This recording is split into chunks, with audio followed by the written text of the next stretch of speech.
Good morning, Tempo Freaks. Yachts here, and we're reacting to the Tempo's loss to the Atlanta Dream in Atlanta last night, and also doing a little setup for the draft tonight for the NBA. Yeah, last night was an interesting game. Uh, there were, I think, mistakes made at the beginning of the game that kind of made it really hard for them to come back and win the game by the end of it.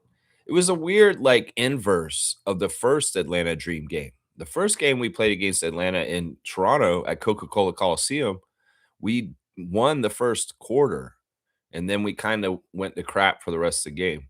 Well, last night it was we got our butts kicked in the first quarter, and then we kind of played better for the rest of the game. So it was like the inverse. You cut those parts from those two games, and well, maybe we win the game because we had a good first quarter the first time, and rest of the game bad. This time, a really bad first quarter, and pretty good in the second half. The second quarter wasn't that great either, but yeah, it was interesting. I think that the one thing that really screwed them up right from the start in the game last night was starting Conde. I'm not gonna lie, seriously, she was really bad on defense right at the start, and that allowed the Atlanta Dream players to get going. You know, she was missing defensive assignments and getting turned around, and she just wasn't a factor in the right way. I totally disagreed with benching Laura for Maria last night. I felt like that was not the right move. Maria hasn't really started yet, and I don't think she was ready for it. We she built off of a she could build off of a good game the other day where she got 19, and kind of like, you need to keep her coming off the bench because the size that we have in the front line is not there when Maria's at 3. And in some ways I'm starting to see the depth chart for the Tempo more clearly. They look at it like Sabali and Vegbenle are the centers, starter and backup. Isabel is the starting power forward with Tiani Key as the backup power forward, and they kind of want to start doing Conde and Yusqueta at the 3 as the starter and the backup. But I would say Conde's better as the 6th woman coming off the bench than starting, because she was a definite weak link right from the start that allowed the Dream to get going feeling good. And then once you get Howard and that bench player came in and dropped 18 real quick. Is crazy. Once you get Howard and Canada and Gray going, you're in trouble. And it takes so much to try and come back on them. And they were up by like 25 at one point. It's crazy. But to the credit of the Toronto Tempo, they played valiantly and they stuck in there and they made the game close by the end of the game and only lost by 7. So I appreciate that, not giving up. But some of the best minutes on the court, the highest plus minus was Kia Nurse. So it's tough. It's tough. They can't start so poorly and let the bottom fall out right from the start and then play catch up the whole entire game. Not on the road against a powerful team like the Atlanta Dream. Yeah. Yeah, but kudos to them jumping out all over us. I think that was a focus by the Dreams head coach, was that he's expressed he was very disappointed with how the Dream played against the Tempo in the first quarter at Coca-Cola Coliseum and how bad they were, and he wanted to change that. So that was the focus, and they were very successful at having a much better first quarter against Toronto in the game last night. So that was something that they very much wanted to do. I appreciate Marina trying and hard to find different ways to get her shot.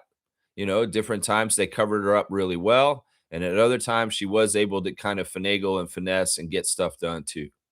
And as the coach for Atlanta said, it's always dangerous with her out there. We saw what she did with Connecticut Sun last week. She can just start getting baskets and bushels, and all of a sudden the game can change dramatically, even if you feel like you have a comfortable lead on them. Yeah, at least we have that. The stats for last night, the team stats were pretty good, pretty even.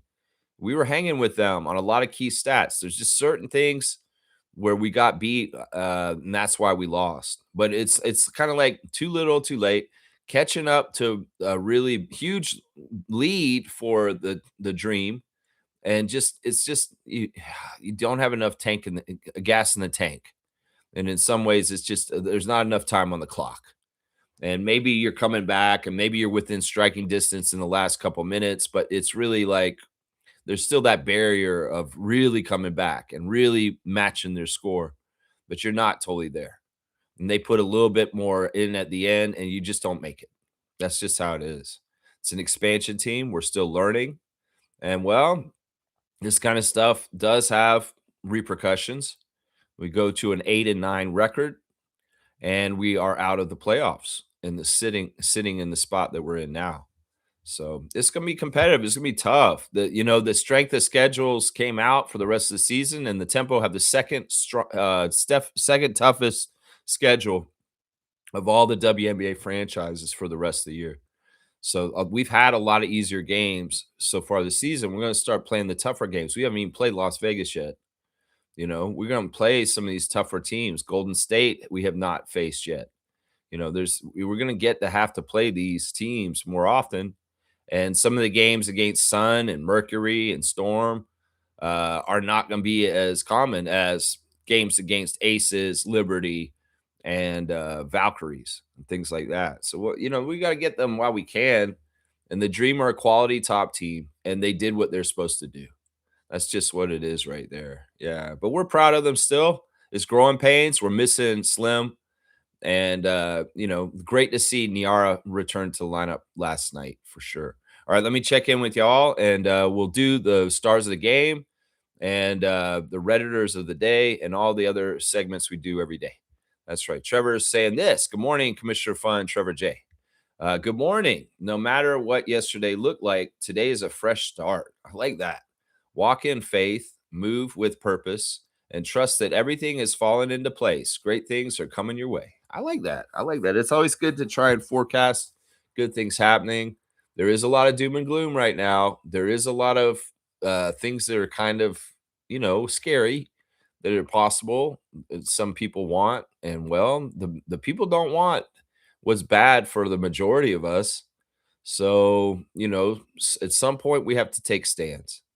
But you know what? Let's visualize the world we do want. Let's think about the way we do want to have things happen in the next 100 years, because it can be changed still. And man, there's a dystopia that is waiting if the oligarchs decide it all. But if we can collectively unite our power as the people, we can shape the future. And it's important we do. Because what was it like that people always used to say? I just want my kids to have a better life than me. I just want my kids to have a better life than me. Well, we failed at that. The social contract between workers has been failed, and so has the passing down to a more prosperous life to the offspring. It used to be when I was young that they talked about you need to do better than your parents. You need to make more and do this. And this is how, because we did just before. But that's not happening anymore. That the people that are coming after a certain generation are not getting the same kind of things happening in their lives, because the social contract and things have been squandered, and it sucks. So, do we still have this mentality, society, that we want to leave a better world for our children? Because this is where we should make the basis of most of the big decisions that we have to make in the years that are coming up right now. What kind of world are we setting up for children and grandchildren and great grandchildren and great great grandchildren that are going to come way after us? What kind of world are we establishing in a seedling right now? Really, really think hard about that, and think hard about what you visualize and what you want. And let's make it materialize, like Trevor J said. Blessings to the Jones family and all the Raptor Freak families. That's right. It's, great things are coming our way. We got to fight for them, because some people want to decide it all for us and close doors behind our backs. And we don't want that. No, no. Trevor's saying Tempo turned over the ball too much in the first quarter, and the Dream went on a run and never looked back. Yeah, that's the thing. And I hate to be such a finger pointer at just Maria, but she was the new factor in the starting lineup, and she was in the epicenter of the turnovers, and she was in the epicenter of bad shots and just not being effective in the starting lineup. And I feel like even for the clumsiness of Laura Yusketa and some of the mistakes she's been making, she's further along. And I did not agree with this benching and putting Maria in there. I know the reasoning for why Sandy did it is probably to punch up the scoring in Sykes's absence in the starting lineup. But that's not really what happened for Maria still. She started and, well, she only scored 8 points. So it's not like she got the double digits or even close to 20 like before. So I don't think it matters if she starts or not, her scoring output. In fact, I may argue that she's much better off the bench because the flow of the game and the game's been broken in better. She can jump in and add her energy in the right kind of beat to be the most helpful for the tempo instead of starting cold from the start with everybody establishing the setup. And she's just too chaotic and too, I like her energy. I like how fast she is. I like how all over the place she is. But it's not right for the beginning of the game because I'm telling you right now, they hunted her. They hunted her at the beginning of the game and they utilized her as a weak link on the defense, and they got a lot of easy baskets right from the start and got their offensive game plan going, partly by uh, using the weakness of Maria in the starting lineup. I hate saying that because, but it is very apparent that's what happened in a lot of ways. Sure, there were careless turnovers. Sure, there was misconnections.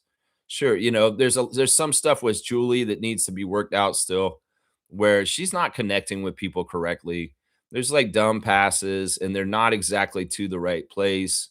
There's still some feeling out and some orientation that the tempo players are going through being a new team, and they still got to cultivate more chemistry and understanding.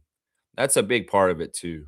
Yeah, Trevor's saying Angel Reese becomes the first player in WNBA history to reach 1,000 rebounds. That's not true. That's not true. That's crazy. Why would you write that? She's the fastest player to ever get to 1,000 rebounds. She has taken the least amount of games. There's tons of WNBA players that got 1,000 rebounds, Trevor. You got to proofread this and think about it. Does this make any sense? No, because it's not true. She's the fastest player in WNBA history to get to 1,000 rebounds. There are tons of players before her with 1,000 rebounds. Come on, man. You got to proofread yourself, man. You got to check. You got to fact check yourself, my guy. Trevor's saying this, and all the waiting is over. And today is the NBA draft. Yes, we had a major news story last night that Giannis finally got traded. And he got traded to Miami. Thank God. Thank God. That's where I wanted him to go. We'll just have to see how this fallout is. The price tag for Giannis was pretty big. Pretty big. It was Tyler Hero, Jaime Vasquez Jr., Kellel Ware, bunch of draft picks, and Bobby Portis gets to go to Miami with Giannis. It's finally done. It's finally happened. After all the damage that Shams did for years, after all the unnecessary trade talk about Giannis for years and years, it finally broke through and busted it open, and he's on the move. Milwaukee's already lost this deal. They have.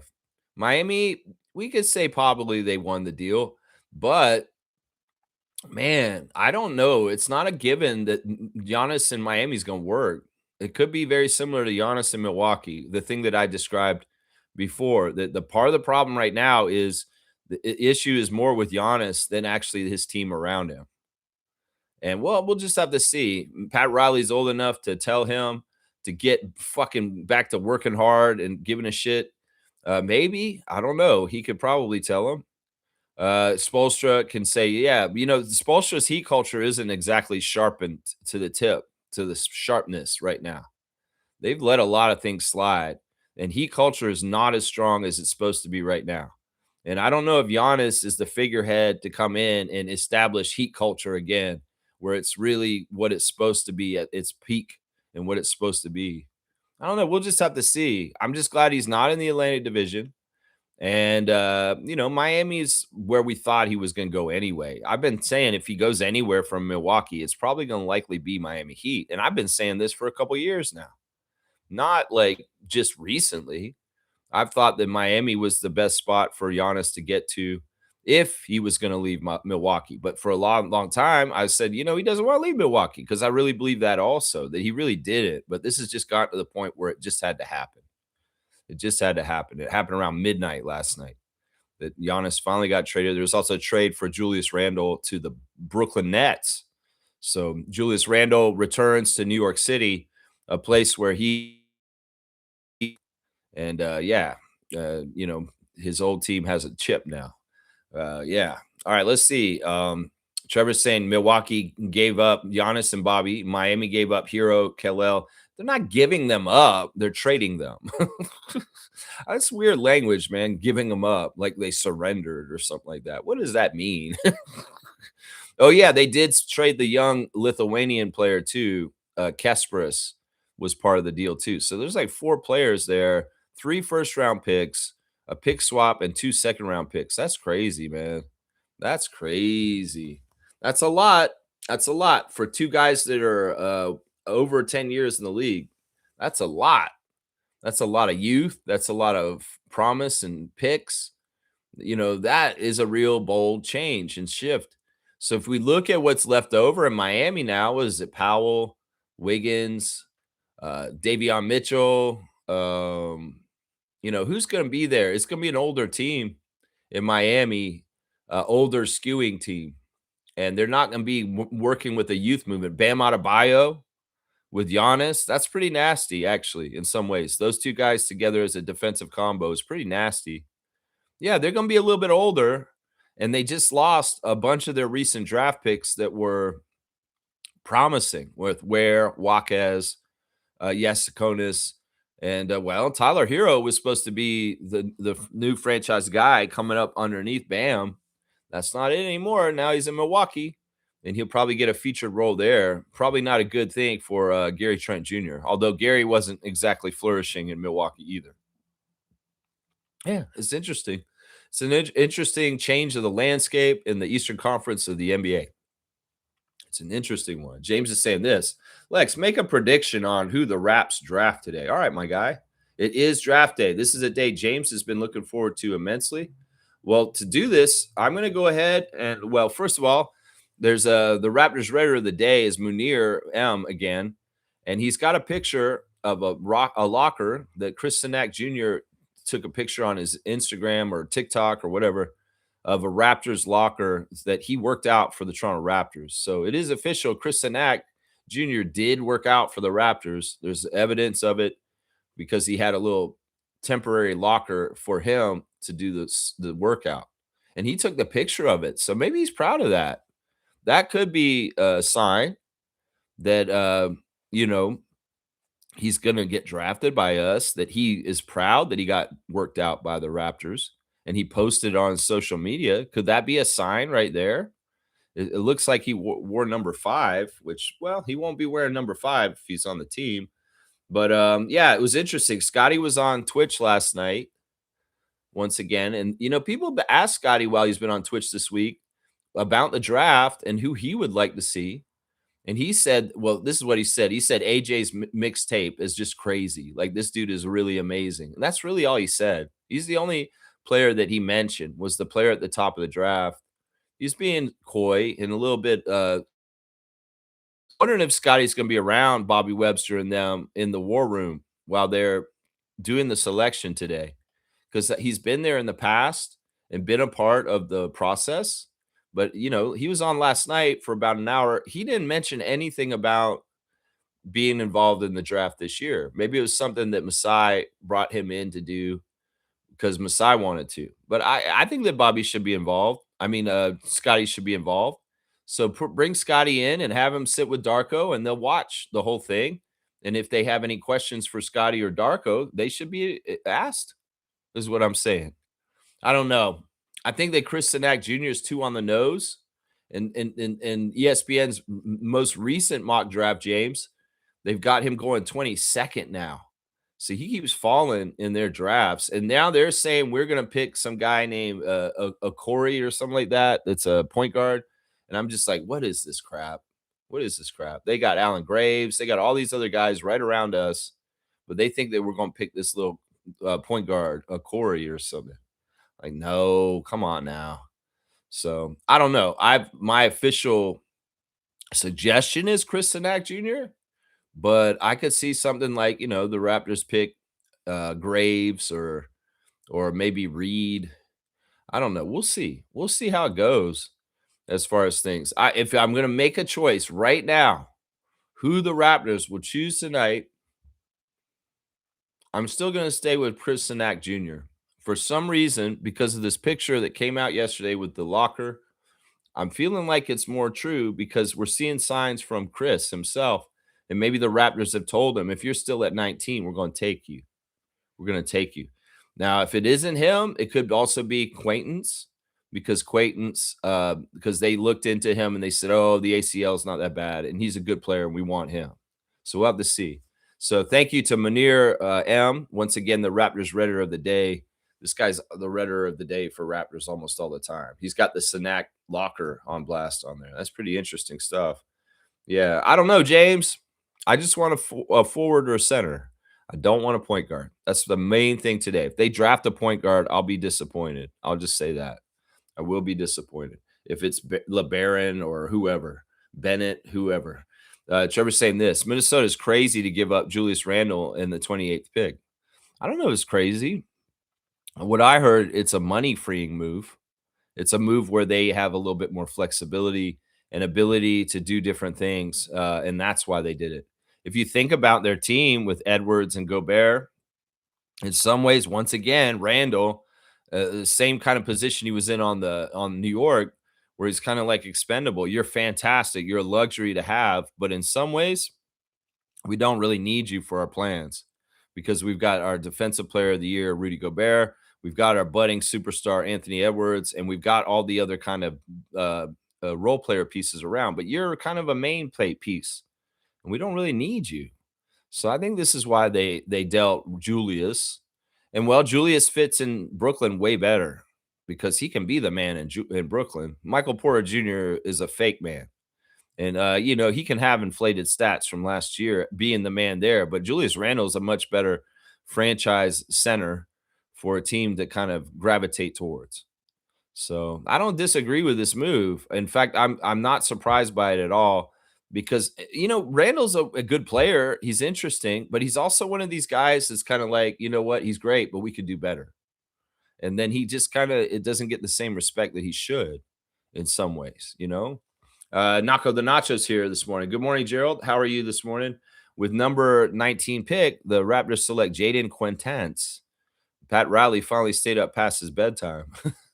Hey, listen, I'm sure Pat can figure out when he wants to be up. Workaholics, people that work, even if they're older, they can find their time to be up. And if he knew that the prime time was going to be last night around midnight, I'll bet you Pat took a nice afternoon nap. I bet you he did. In some ways, I don't want to make ageist jokes about people's age. Pat Riley is up there. He's still a legend. And, he's not a butt of a joke, y'all. I don't know why people like to make fun of Pat Riley. Pat Riley is an amazing icon of the NBA. He should be respected. He's a champion many times over. He's one of the greatest coaches ever in the history of the NBA. He really is. And he's not a butt of a joke. Just because Kyle Lowry had an issue with him about him saying something about working out, or some people have said Pat Riley's an old fuddy-duddy and he's just an idiot at this point. None of this is true. Pat Riley is a brilliant basketball mind. He's an ultimate competitor. He's a winner. He's I don't know how many rings he got. He got like 4 rings with the Lakers as a coach. He got a ring with the Lakers as a player. So he even played when he was in the NBA. Well, let's respect people, Naco, and especially not make light of them just because he's around his 80. He's 80, right around there, and these people are very capable at that age too. And one day, hopefully, you'll be that age also, and you'll find out. That's what it is right there, Naco. It's like, yeah, let's not make fun of Pat Riley. There's no reason to make fun of him. Trevor's saying he's sleepwalking. See why? Why y'all doing that? Pat Riley is an icon. He's a fashion plate. I don't have any hate towards Pat Riley. I think Pat Riley really is a badass. And he's, his teams in New York, when he coached the Knicks, had a real style to them. Trust me. If you were watching back then, you knew about Pat Riley's Knicks. They were nasty. Him and Patrick Ewing and Charles Oakley and Anthony Mason and John Starks. So yeah, I mean, I don't get this. Why is it that some people feel like it's fun to make fun of Pat Riley? There's no reason to make fun of Pat Riley. I don't get that. There's no reason to make fun of him, guys. Trevor's saying this: Harrison's first double double and looking better and better every game for tempo. All right, once again, you're not writing things factually. You're not writing things correctly, Trevor. This is not true. Isabel Harrison's got a double double before. This is the first ever double double in the history of the Toronto Tempo. That's what's interesting about Harrison. That's what it is. Our franchise is brand new, and we had never ever gotten a player in double digits with scoring and rebounds until last night.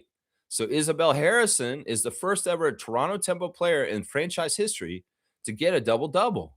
But she's got double doubles. She got double double on Liberty. She got double double on Sky. Once again, man, you got to fact check yourself, Trevor. What are you writing today? Harrison's first double double ever? No. She's been in the league 8 years. This is not the first double double for Isabel Harrison. It's the first double double for our team. That's it right there. In fact, you're stealing the thunder of our Toronto Tempo Redditor of the Day, Kerfuffles. Kerfuffles posted. This is the Redditor of the Day repost of Chelsea Light saying Isabel Harrison officially has the first double double in Tempo franchise history. She has 21 points and 10 rebounds. Izzy with the double double. So yeah, that's what it is, Trevor. You acting like she did something for herself. No, she did something for the history and culture of our team. She's the first ever double double. Remember this for Tuesday trivia fans. Seriously, I might make that a question. Who has the first double double in Toronto Tempo history?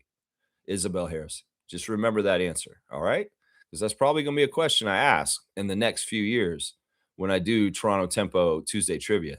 That's right. It'll be a question. That's right. Trevor's saying that the Miami Heat made Davion Mitchell more valuable than Hero. No.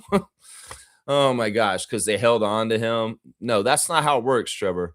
To make the weight equal to go back and forth in this trade, Tyler Hero is worth way more than Davion Mitchell. And to equal the bags of weighing it, because this is Giannis. This is a lifetime player. This is a franchise player. This is a once-in-a-lifetime player. And he's so heavy.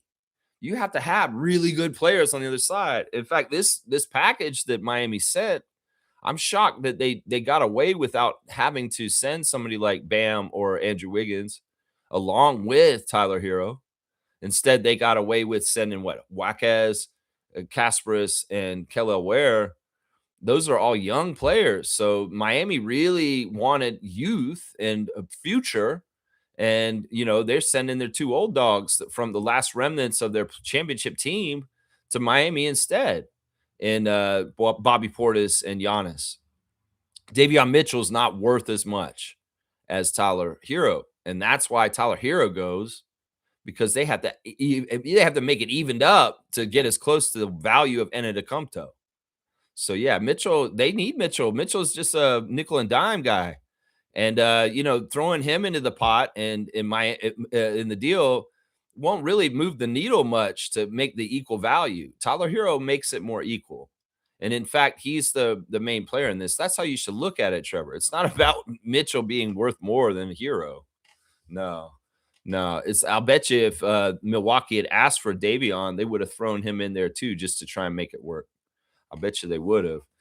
Reggie's saying, what a night in the NBA, man. I don't know. It's just one trade. The better night's tonight because it's the draft, and a lot of teams will have changes tonight. I don't know. Come on. This is anticlimactic to me in some ways. What a night. What do you mean? It's just one trade. Let's not overvalue this. Just because Shams built it up for like 10 years doesn't mean that this trade is any more monumental than anything. Honestly, I'd argue the Luka trade is more earth-shattering than any of the trades in recent years, just because of the shock of it, the stupidity of it, and the change of the landscape from it. I don't even think this will change the landscape of the NBA drastically at all. I think that Miami will be just as bad as Milwaukee still, even with Giannis. And I don't think Milwaukee is going to get much better either. So I think that it's going to make things just the way they were last year. That, Giannis, the issues with Giannis are not necessarily the team that's around him. Let's just put it that way. I'm really starting to figure this out, especially since Miles Turner blew his cover in the Breanna Stewart podcast this summer, as far as the way Giannis is operating and how he's working. Scotty was interesting last night on Twitch. He's consistently said this since he's broadcast on Twitch that he is broke, that he has no money. And everybody laughs at him in the chat. They're like, Scotty Barnes, you are not broke, bro. You have millions and millions of dollars. We can see your contract publicly because that's the way it is in the NBA. And he said, no, man, I'm broke. I ain't got no money, y'all. Now, back in 2022, when he first started Scotty Barnes' Twitch family, he was kind of true when he was saying I'm broke because he got his initial rookie money and he spent it on buying a house for his mom and spending it all out. And he had a lot of bills. And he was like, yo, I'm kind of broke, man. It's like, why do you run so many ads on your Twitch? Why are you asking for money for a subscription, Scott? You're rich. You don't need money from us. This seems greedy. No, man, I'm broke. I got to get it out of the mud. I'm in a hard place and stuff like that. That's his mentality. You know why he's like this? I figured it out last night. I clued into it. He's lying to himself. He's lying to himself. And it's brilliant. And he's been consistently doing this as his success. And this is the only way that he can push himself to the new levels of aggression and physicality and working out and wanting it. He rests on his laurels if he realized how much money he's actually got. So he has self-hypnotized himself into deluding himself that he is broke still. And he's still living in Palm Beach and he's still eating out of a can and on food stamps. He has to tell himself that so that he can be the most motivated Scotty Barnes to go get it. He's, no, man, I got to keep grinding. I ain't got nothing, man. I ain't got nothing, man. I still got to get out of the mud. I am broke. I ain't got no money, Raptors fans. No, I don't. He's saying that is a lie. We know it's a lie. But this is the weird psychological trick that Scotty's using to stay hungry, to stay having DeRozan code. Because if he start realizing just how cushy and great life is and, oh, I made it, maybe he stops trying. Maybe he's not as polished or sharp at trying in the NBA. Maybe he gets lazy. Maybe he starts skipping practices. Maybe he starts making excuses. Oh, well, I do have $50 million from this past year. Oh, I got this. I got that. No, he has to lie to himself. I think that's a big secret to keeping him on DeRozan code. That's why he's been doing this all these years on Twitch. People come in and say, Scotty, why are you running ads? Why are you taking money from us? I'm broke. I need it. I need the money. First, he likes getting the cheese. And he was talking about trying to get more ad gigs where he's getting paid money by people. What was it he was asking? He was saying, oh, yo, last night he was saying, 2K, put me on the cover for Canadian 2K covers. I want that money. Give me a chance. Put me on the cover of NBA 2K in Canada and make me the cover star. He's always looking for opportunities to make some money. That's a smart idea. I don't understand why they wouldn't do that. Scotty Barnes is the face of basketball in Canada. Why wouldn't you put him on the face of 2K in the Canada shelves, 2K company, But yeah, I figured that out last night. It finally clicked. And I was like, this is why Scott always lies about being broke. This is exactly why. Because if he doesn't lie to himself and delude himself that he's not a multi-million dollar man, he will get lazy. He'll get soft. He'll stop trying. So he has to lie to himself. That's why he does it. It's so interesting. It just clicked last night. I was like, oh, now this makes sense. Scotty was funny last night. At one point, he started playing Michael Jackson. He's like, y'all know about Mike Jackson? Mike Jackson. I think maybe it's because the movie came out recently, this biopic of Michael Jackson. It's been a big movie in the theaters in the last couple months. And Scotty got turned on to Michael Jackson. He's playing a Human Nature. He's like, y'all don't know about this, youngins. You should listen to this. This is real music. Why? Tell him that it's human nature. This is good music, is what Scotty was saying. I was so proud of him. I was like, look, Scott is grooving out to Michael Jackson right now. And Rock With You came on and stuff like that. So he was like big up and Michael Jackson last night for some reason. It was very interesting and weird. Very interesting and weird. Yeah, he also played a song last night that he said was his favorite song when he was a kid, and it's the Kobe rap. It's some rap song that came out that's like talking about how badass Kobe Bryant is and what he does. And there's even a lyric in it where they talk about dropping 81 on one team. In some ways, that clip of Scotty saying that is not cool. I don't like it totally. I mean, it's tough. His favorite player was Kobe, and he does idolize Kobe. So this song, he knows all the words to it. In fact, he performed it by singing along to it with every like knowing all the words. In some ways, as a Raptor fan, that kind of stuff bugs me. He did say this. It was funny. He said, "I'm happy for OG, but I hate that the Knicks won the championship." He did say that. I love that, man. He's a real one right there. That's right. Reggie's saying this. Very interested to see how Miami builds their roster. Very thin now that they gave up all their depth for Giannis. Yeah, they're going to be older. They kept all their old players. They're going to be an older team. They're going to be a veteran team, but they've already kind of been this already. I don't know if they're going to be that great. I'm telling you right now, I don't know if they're going to be that great. And we've got to see if Giannis is lying to himself like Scotty is, as far as how great his life is and how hard he has to work. That may be a big, huge factor. And that may be a conflict. Once again, I would predict Giannis going to a team that won't treat him like Milwaukee has over the years, as far as like, no, we love you. We got to kiss your ass because you're important. We don't want anything weird to happen with you. Well, something weird happened. He's going to a new place, fresh start. Will he come in and say, yeah, I'm going to work even harder than ever and try things better like I used to? Or is he going to be lazy still? And it's just going to be a waste of time. We'll just have to find out. We'll just have to find out. I don't think anything is given that the Bucks are going to be great or anything like that. So, all right, we're going to have a call here. Yeah, we are after 10. All right, Infamous 6 coming in hot. We haven't had a call in a bit. Good morning, Infamous. How are you? Good morning, Lex. I'm doing okay. I've been absent for a while. I've been dealing some issues with my car and just a whole bunch of stuff. So I've been kind of absent for. Well, it's all good. Minute, but you know, ups and downs of life, and you know, you do what you can when you can. So right, but let's get to business. Sure, that's what I'm waiting for. Let's go right to it. Okay, but before you know me, before we get started, Oh, you want trivia? Sure. Trivia. Okay, it's Tuesday, so let's do it. It's Tuesday. Why not?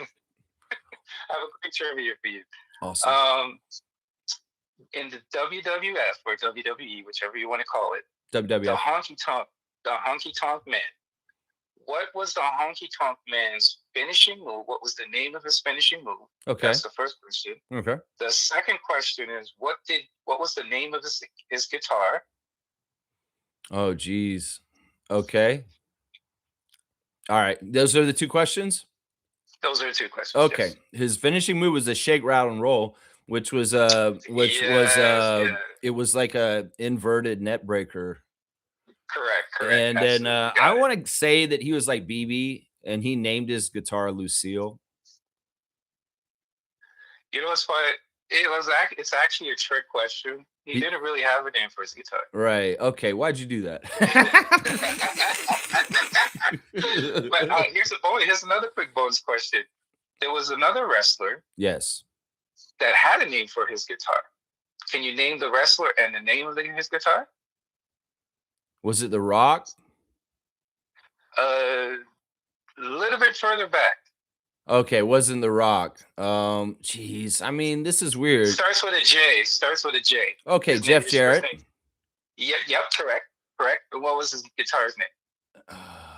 Did he call it like Myrtle or something? El Kabong. El Kabong. Yeah. Okay, yeah. Because he was hitting a lot of people there. He was definitely in the tradition of honky tonk with the guitar. And he'd call them slap nuts, and then he'd like bang the guitar wheels. Now, here's a fun trade that I'm going to do real quick. A real quick story about the Honky Tonk Man is directly the center of the source of Jake the Snake's crack addiction. And it's because, because there was, I never knew that. I'll tell you how. Go ahead. On that segment of the Snake Pit, where Honky Tonk Man comes out with Jimmy Hart and he hits Jake with the guitar. He hit him with a real guitar. It wasn't gimmicked. It wasn't like a breakaway guitar, which would be a stunt guitar, so wouldn't hurt. He hit him with a real guitar, and he gave Jake a severe concussion. Like, he really messed him up in that segment. If you remember that segment where Honky Tonk, yeah, I do remember that. Yes, he absolutely knocked him out for real.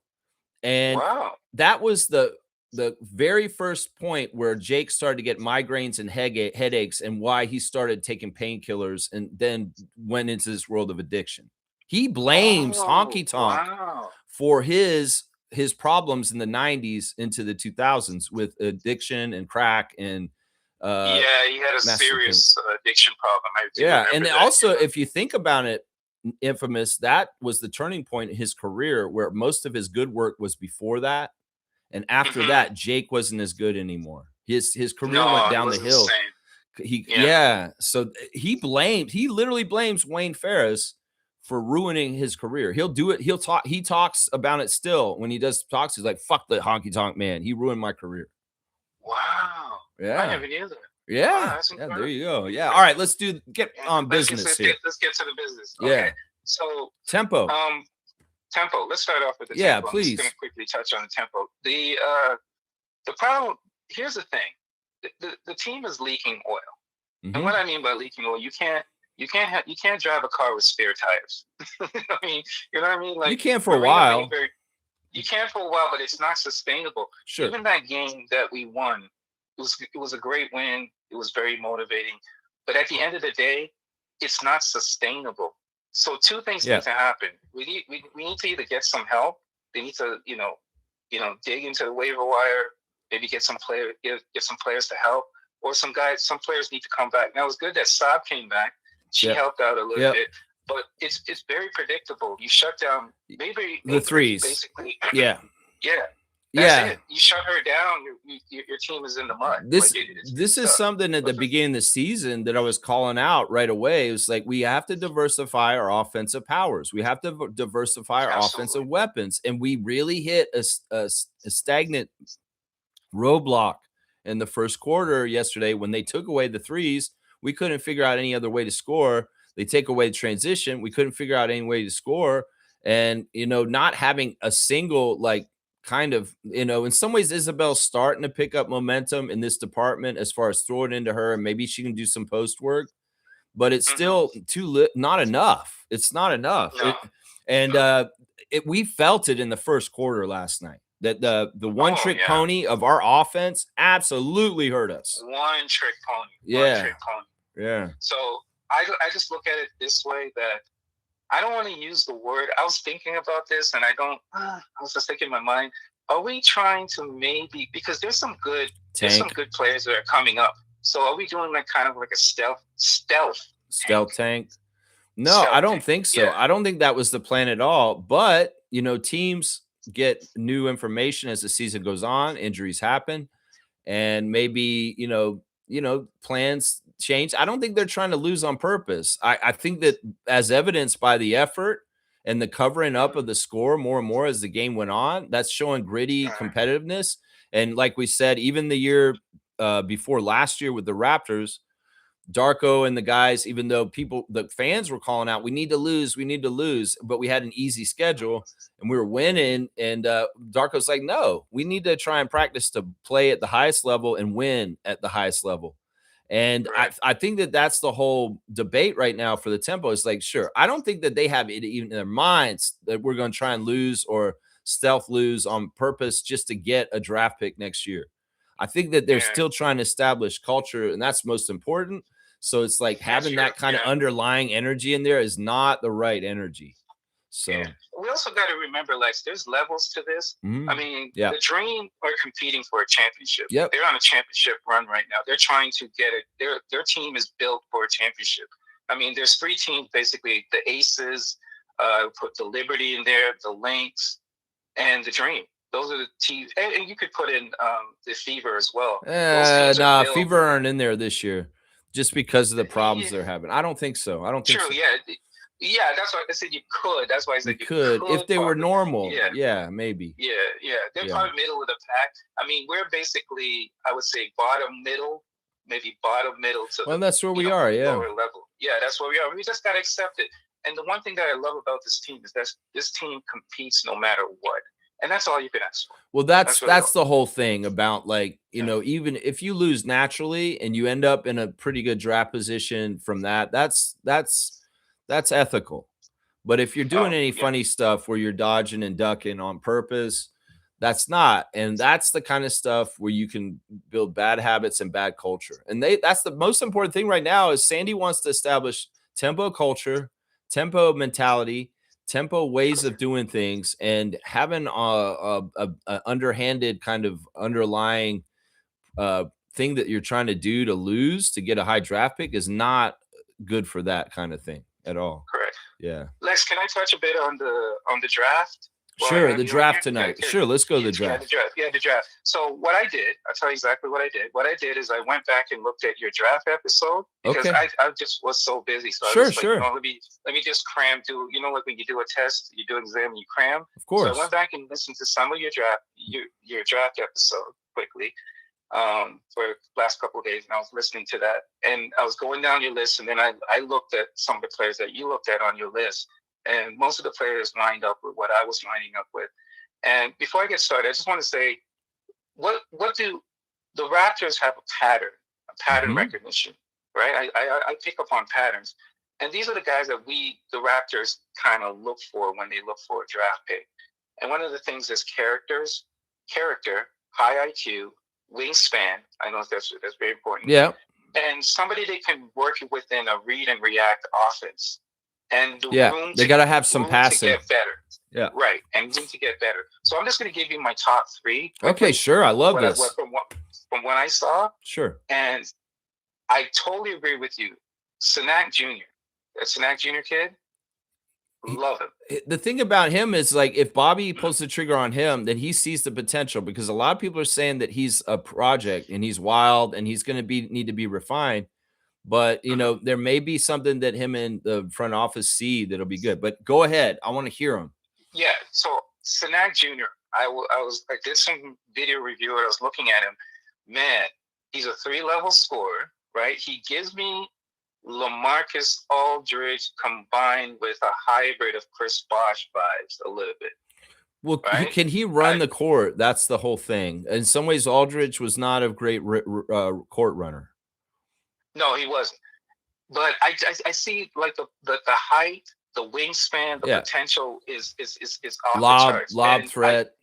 Lob threat. Yeah. You're talking about the lob threat, the athleticism, everything there. I love it. I love that pick that you made. I think that's a great pick. The second one that I looked at and I liked, and I don't think, this was on your list too as well, was, oh my gosh, Steinbach. Okay. I love Steinbach. Yeah. I really love Steinbach. And I would even put him at number one, but I don't think he's going to be there when we pick, to be honest with you. Okay. And what I love about Steinbach, the thing that jumped out at me was, wow, hands. This kid has amazing hands. Okay. You throw it up anywhere near him, he grabs it. Like, even on offense or defense. Like, he just has a nose for the ball, and he kind of reminds me a bit of Pirtle, where he has those great hands where if he's under the rim and you throw it up to him, Pirtle can catch it and just turn around and just lay it up or something, And you can see the room for improvement. Like, if we got somebody like that, and he already has the strength to kind of hold his position a little bit in the post. So that's one thing that stood out to me too as well. Like, all right, he still needs to get a little bit better, but he already has that positional strength. All right, who's your third? Yeah, your third. My third one is Lindenborg. Yaxel. Yeah, yes, love him. Great motor, great athlete. And he kind of gave me a little bit of Obi Topping, but I don't know, for some reason when I saw him, the Obi Topping just came to my mind. But the Steinbach pick kind of reminds me. He's like a Chet on steroids a little bit. Yeah, you're not selling it to me. Well, he's better than Chet. Way better than Chet. Like, I'm just saying he's way better than Chet. But I'm saying just his build and everything. But he's bigger very No, I well. have to He's very clarify. well. I didn't pick But Hannes. I did not pick Hannes. He was not one of my 5. I want to clarify that. Mine was oh, you Henry. didn't pick Henry Visar was one of my 5. Henry. Henry. Henry? Yeah, I. Yeah. Oh, he's thin. I looked at He's him. very thin. I know, but he can hit the Yeah, threes and he runs the court really well. But I mean, just to clarify, but I looked at good. Steinbach too. And he was kind of on the fringe of my picks, close to possible, but I'm glad you like him. And Love we'll him. see. I mean, Yeah. the thing is about all maybe not Sanak, but the other two is those guys are probably might be off the board before 19 comes. That's what I worried. Thank you. Yeah. I said that to him, like, man. Yeah. But you said something very important about the draft that I picked up on, and I think you're 100% right. I totally agree with you on this. Sometimes it's not necessarily people say, oh, you need to get this player, you need to get this player, you need to get. Sometimes it's not about that because it's what drops to you sometimes. Right. You know what I mean? Like, right. They're going to be opportunists. That's why it's called a lottery. Yeah, there's going to be opportunity. That's what Jacoby was. For a reason. Yeah. Yeah. Mm-hmm. All right. Do you want to talk on any other subjects like past this? My last one. Yeah. My last subject, and I'll get out of here, is I just want to talk about the trade, the Giannis trade. Of course. And the Giannis trade, here's how I look at it. I hope Riley understands that you can't use Windows 95 today. And let me explain that quickly. The old way of building a team where you can stack a team with a whole bunch of superstars, three or four superstars, that doesn't work in today's era of team building. So I hope he's not using a Windows 95 system on a Windows 10 system. You can't update it. You can't update that operating system. So I hope he understands that. That's one thing. That's one thing I gathered from it. And it shows you it really shows you the amount that it takes to get a player like Giannis. Well, go ahead. It's probably not worth it, honestly. And no, I would say this. I mean, I don't think Pat Riley's stupid. I think that Pat Riley's with the times. I think that he understands what you're saying, and it's not like an issue. The thing that I'm looking at, though, is the lay of the land with who is there now. And as I said earlier, they're older. And, there's some really interesting actually work really, really well. But also, once again, it's like kind of like, this is an aged team. And in some ways, in the past, those kind of veteran guys at that age would be doing really well. But this new NBA, there's younger cores coming up and doing stuff that are a little bit younger. Right. And in some ways, having 10, 12-year vets as the majority of your main players is not necessarily like what it was 10 years ago, which is interesting. So I don't know. We'll just have to see. And to me, you've got guys that are kind of on the end of their careers that are not as good as they used to be. And they're kind of like, I'm speaking of Adebayo, Wiggins, and Giannis. And in some ways, I don't know where the motivation is completely. Wiggins got a ring. Giannis got a ring. Bam Adebayo's got a good life.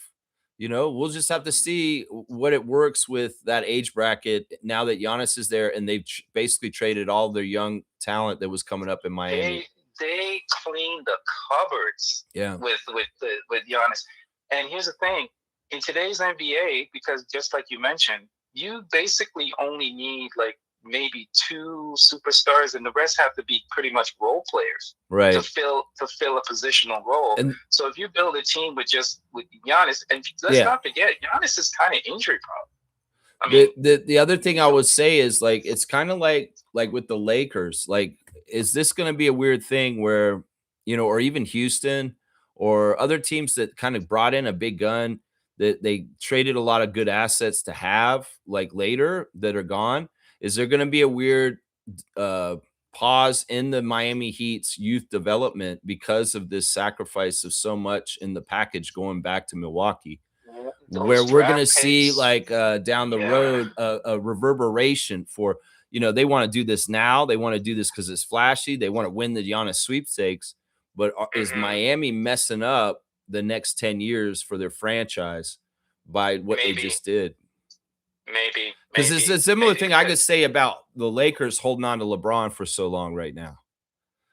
That in some mm. ways you hold on to these older guys that have been around for a long time on their name and everything, making money off of them, but also at the same time you're kind of drying up the future because you are holding on to them and doting on them so much. Where you developing the people around them, come up. Correct. So anyway, Infamous, man, Yeah. great call, lots to talk about today, that's for sure. Mhm. And Just to quickly touch on I think they're basically sacrificing the future to yeah, yeah, win now, and how much is the sacrifice really worth at the is end it? of the day? Yeah. Yeah, I Is don't it know. worth it? People have a new player to be excited about. Miami, they'll probably feel like they're going to win the championship now because they'll just like think idealistic, best case scenario. But I don't totally believe it. I think that it may be very similar to what his past couple years in Milwaukee have been like. It's just going to be in Miami this time. So I agree. yeah. I All agree. right, Well, Infamous, Lex, it's man. been beautiful. Bless. Blessed to have you. Blessed to hear from you. I hope you have a Yeah. beautiful day. Everybody out there, Raptor fans, touch grass. Summer, you got to get out there and get to a CBL game too. That's what I will say. Correct. Yeah. All right, So Infamous. go Tempo, go Raptors. Hope everything And go goes well with your CBL. car going forward, and only the best Yeah. things coming your way. Yeah, I need what do you call it? Not the motor. I need exhaust. I need to repair my exhaust. My muffler. I need a whole muffler system. Oh, okay. You need a new muffler. Okay. All right, Infamous. Well, right, I wish you luck with that, and thanks for calling in the Raptor Freak show today. Thank you, Alex. Have a beautiful All right, day. man. Thanks for the trivia too. All right, we'll talk soon. Cool. All right, awesome. Infamous giving me a call. It's great to have a reaction call to things that are happening. It's interesting draft picks, interesting takes on the Giannis trade. Good stuff. Good stuff. All right, let's keep going. Let's see. Smooth saying they're also expected to lose Norman Powell as well. Oh, so they're not going to hang on to Norm. Interesting. Well, we'll just have to see how the fallout happens. I know in some ways them getting this done before the draft was great because in some ways, sometimes these moves hold up free agency and movement around the NBA in the offseason. So maybe this is the big spoon that stirs the pot and, more moves are going to be freed up and going to be happening. We'll just have to see. We'll just have to see. Some people are saying now that Miles Turner, sorry, I'm thinking about Scarborough too much, is possibly not going to be in Milwaukee and is free. And some Raptors fans are trying to link him to possibly coming to Toronto. Miles Turner, longtime Pacer. So we'll have to pay attention to that. Nako's saying this, Norm's got gone unless he takes a discount. If Norm doesn't stay, it doesn't seem worth it. Yeah, I have no idea what's going to happen with that. I don't know exactly what's going on with Norman Powell's contract and the money because I'm not paying attention. We'll just see how it all falls out. Raptors fans that want to bring him back here, just stop. Just stop. We love Norm, and that's for nostalgia more than anything. It's not like he would fit in some ways with our team. Some people say, no, he'd fit great. He'd be this and that. I don't necessarily agree with that. Let's see. Nako's saying in Milwaukee drafts well, it might be a good trade. Pat Riley and Giannis gonna butt heads. Maybe that could possibly happen because Giannis wants to keep things fun and Pat's like very serious still. I don't know. We'll just have to see. I won't predict that for sure. It could very well be that Pat knows exactly how to finagle and handle Giannis to get the best out of him. I mean, he has a track record of doing this most of his career. So let's see. Smooth saying Bucks likely making Miles Turner available. Lakers and Raptors are the two teams linked to him. Yeah, I'll believe it when I see it. In some ways, I don't totally hate getting Miles Turner, although he has kind of declined in the last 2 years. And he really didn't do things right for the Pacers at the highest level in the finals, did he? So why would we want him on the Raptors is what I might ask in that way. UC's here. Good morning to Raptor Freak UC. Good morning, gang. After the constant social media posts for like a year and a half before the Giannis trade got real annoying, perhaps that's why the trade feels underwhelming. It's not even a year and a half. We really have to understand. Josh Lewenberg posted a picture of rookie Giannis and said, this is when the trade rumors started. This has been going on for a decade, solid. The whole Giannis sweepstakes. You got to think about it. We were talking about the Giannis sweepstakes in 2020 after our championship. And that's why we didn't re-sign Marc Gasol and Serge Ibaka, because we were going to try and grab Giannis then. And that's like 6 years ago. So no, the Giannis sweepstakes has been a longer saga than this. And you're exactly right. This is underwhelming, partly because of that. Partly because of that. Yeah, Reggie's saying this. Bucks ownership opted for the Miami deal because they didn't want to take the chance that Jaylen Brown would depart after 1 year. They needed certainty.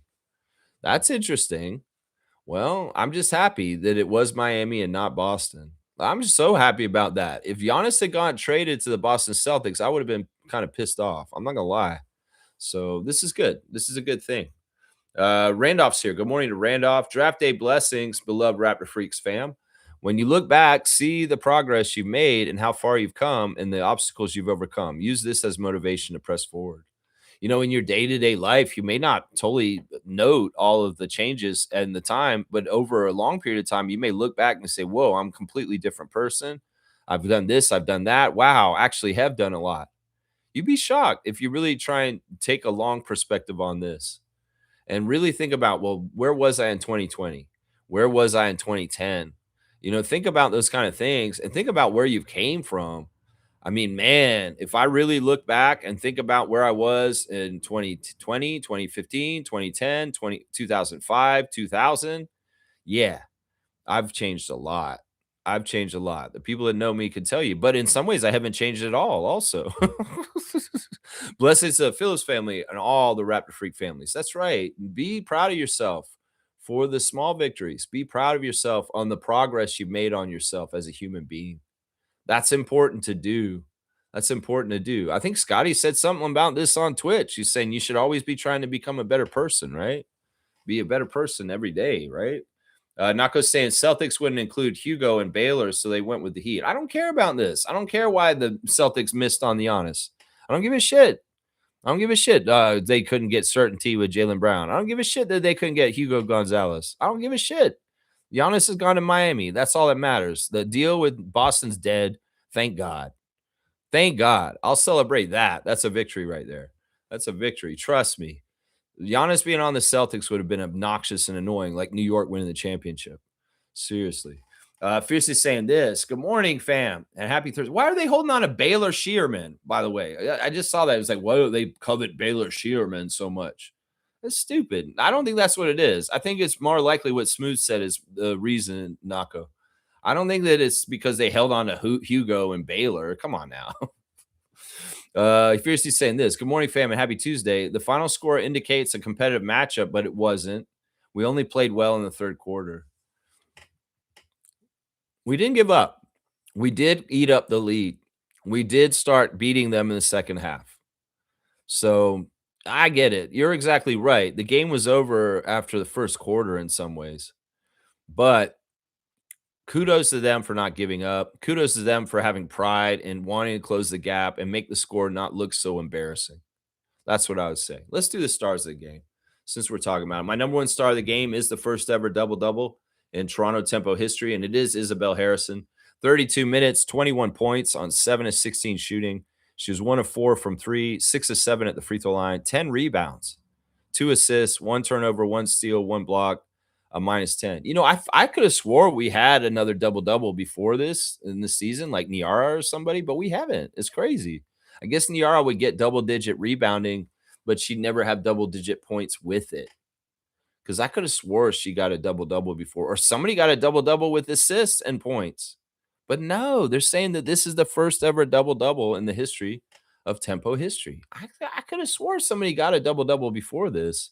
Maybe I'm just wrong. I guess I'm just wrong. But Izzy is the number one star of the game for the first ever double in Tempo franchise history. 21 and 10. There you go. My second star of the game is Marina. Marina Mabry turned it on for a little bit there. We only had 3 players in double digits, unfortunately, and they're the 3 stars. That's another problem, is that our offense is anemic. They've got different options, and they're varied, and they have diversity in the ways they can score with their powerful players on the other side, Howard and Hillman and Canada and Reese and, Gray. And us, we are struggling to get secondary scores or help off the bench scoring or just enough people in double digits. This is something that they need to be more consistent with, certain players. So, yeah, Marina Mabry, 31 minutes, 23 points, 8 of 17 from the field, 3 of 8 from three, 4 of 5 at the free throw line, 4 rebounds, 4 assists, 3 turnovers, and a steal, a minus 16. She had trouble getting going, but she was working hard. In some ways, they went away from the second action stuff they were doing against Connecticut Sun in the last win. They should have been trying to find a Marina in the other parts of the game, pass it around, boom, there she's more open because there's a driving kick, or we just passed it around the horn a little bit. And she didn't just try and make the move to step back and shoot by herself in isolation. She's gotten way better looks in recent games, getting the pass from her teammates when they make the action in the distraction. And she gets the ball just landing in her hands, and she's got more space. And we went away from that a little bit. The scout on our team is very much smother and cover Marina Mabry as much as possible. Don't let her fight around screens, grab her, tug her, hold her, just stay right up on her at all costs. That is the number one priority for teams when they come in to play the tempo right now.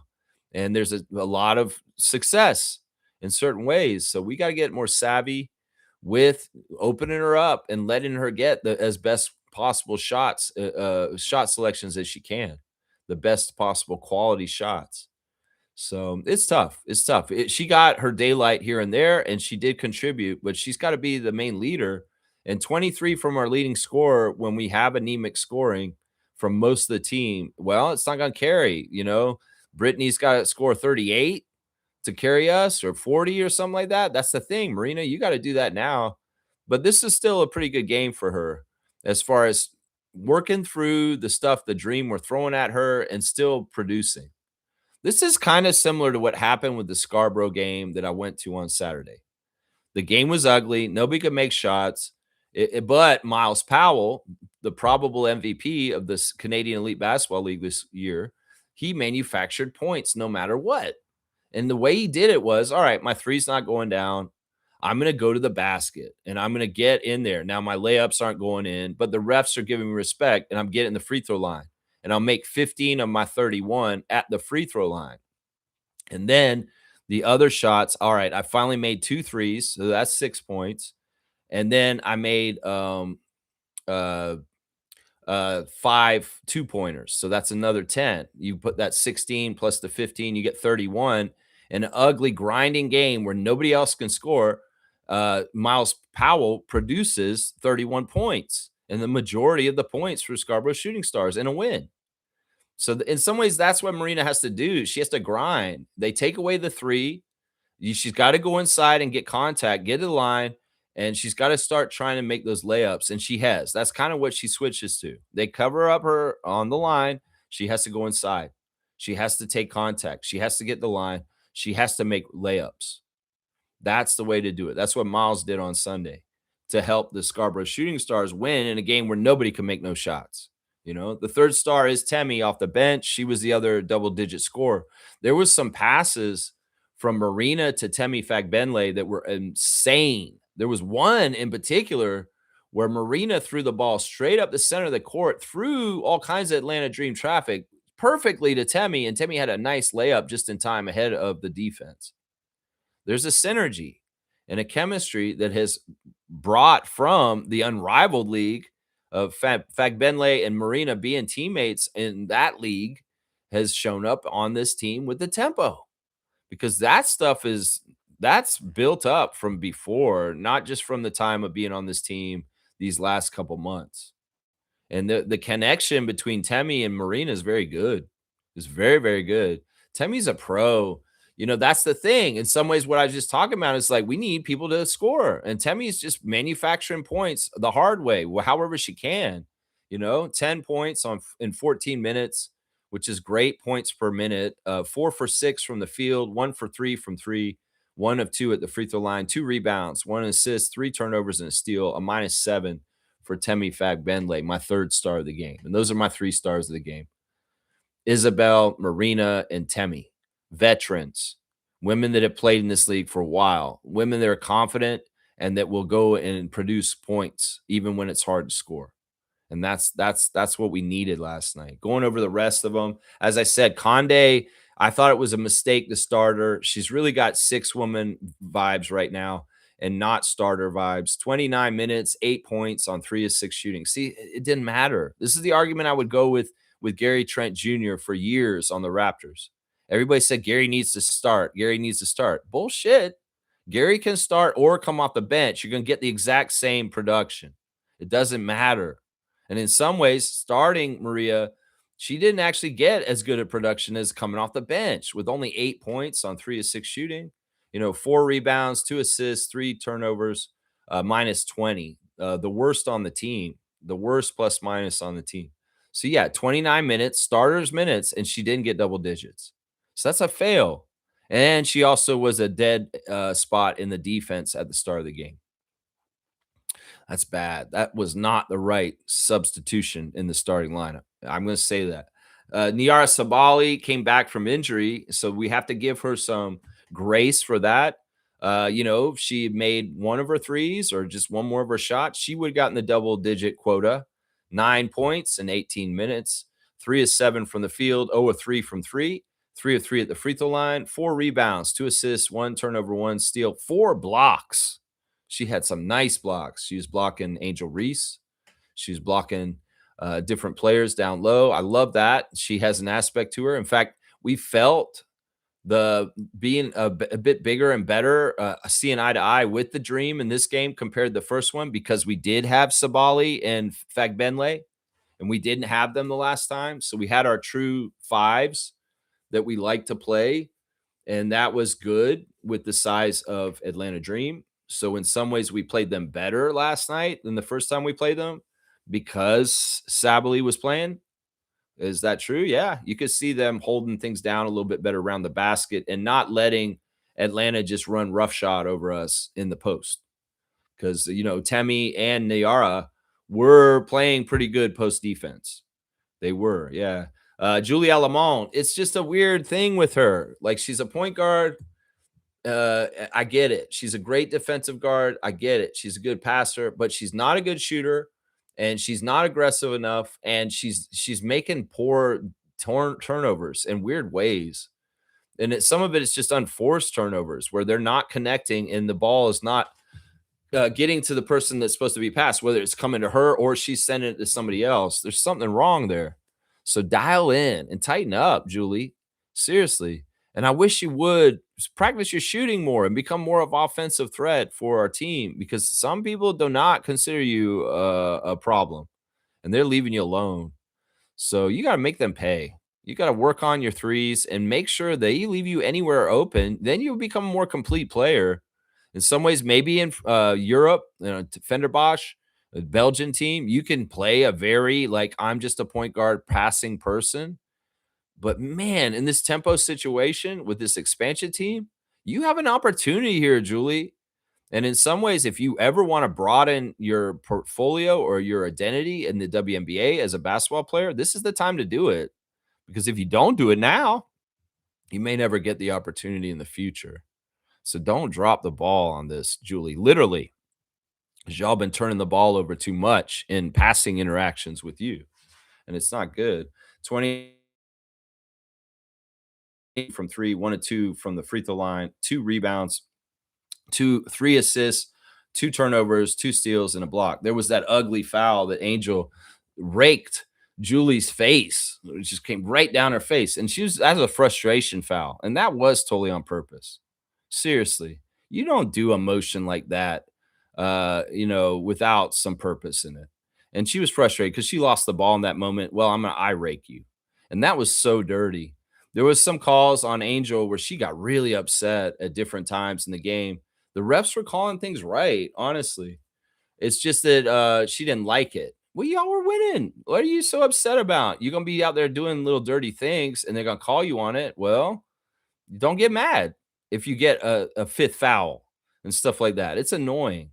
Her histrionics and kind of just like her faces and just being pissed about everything. Own it. If you did something dirty, do it. Own it because you did. You raked her face. You took your nails and went right over her face like this. It's one thing to poke. It's one thing. The motion was coming down and it was right on her face. And that was so dirty. That was so dirty. You could have done some very serious damage to Julie Elamont's eyes. Seriously. This is not Three Stooges, Angel Reese. And the refs were right. And her being all pissed off about it, come on. You know you did that shit. So come on now. Tiani Key, 2 minutes, got a rebound and assist, and that's about it. She was a +6.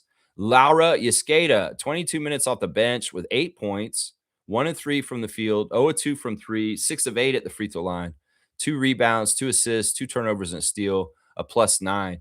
I just didn't agree with this. I think that Laura is just a better starter. She's bigger than Maria, and she would have helped in certain ways right from the start with holding down things in the middle. So I guess I've made my point. I should stop harping on it.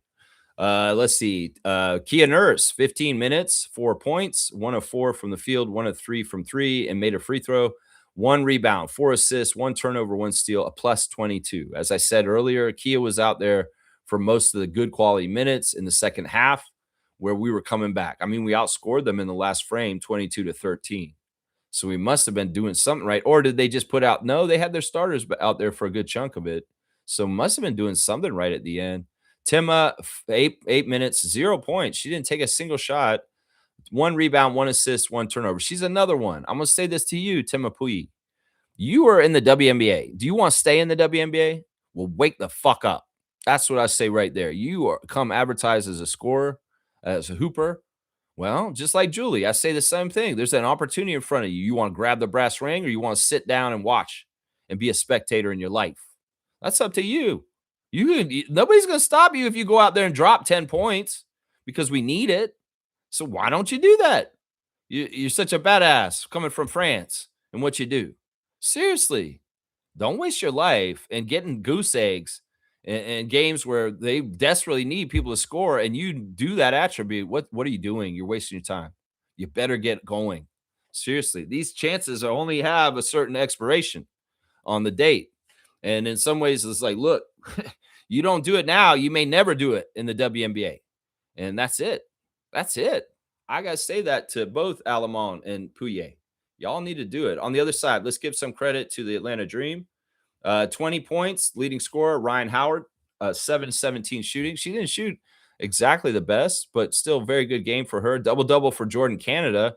She was absolutely driving their team to success. She knew the right keys on the piano to press to make beautiful music. And 11 points for Jordan and 13 assists in the double-double for Jordan Canada. 18 points for Alicia Gray. She was just hooping and tearing us up. The greatness of Alicia Gray was on display in this game last night. Just very after it with 5 steals. That's the thing that she was getting us.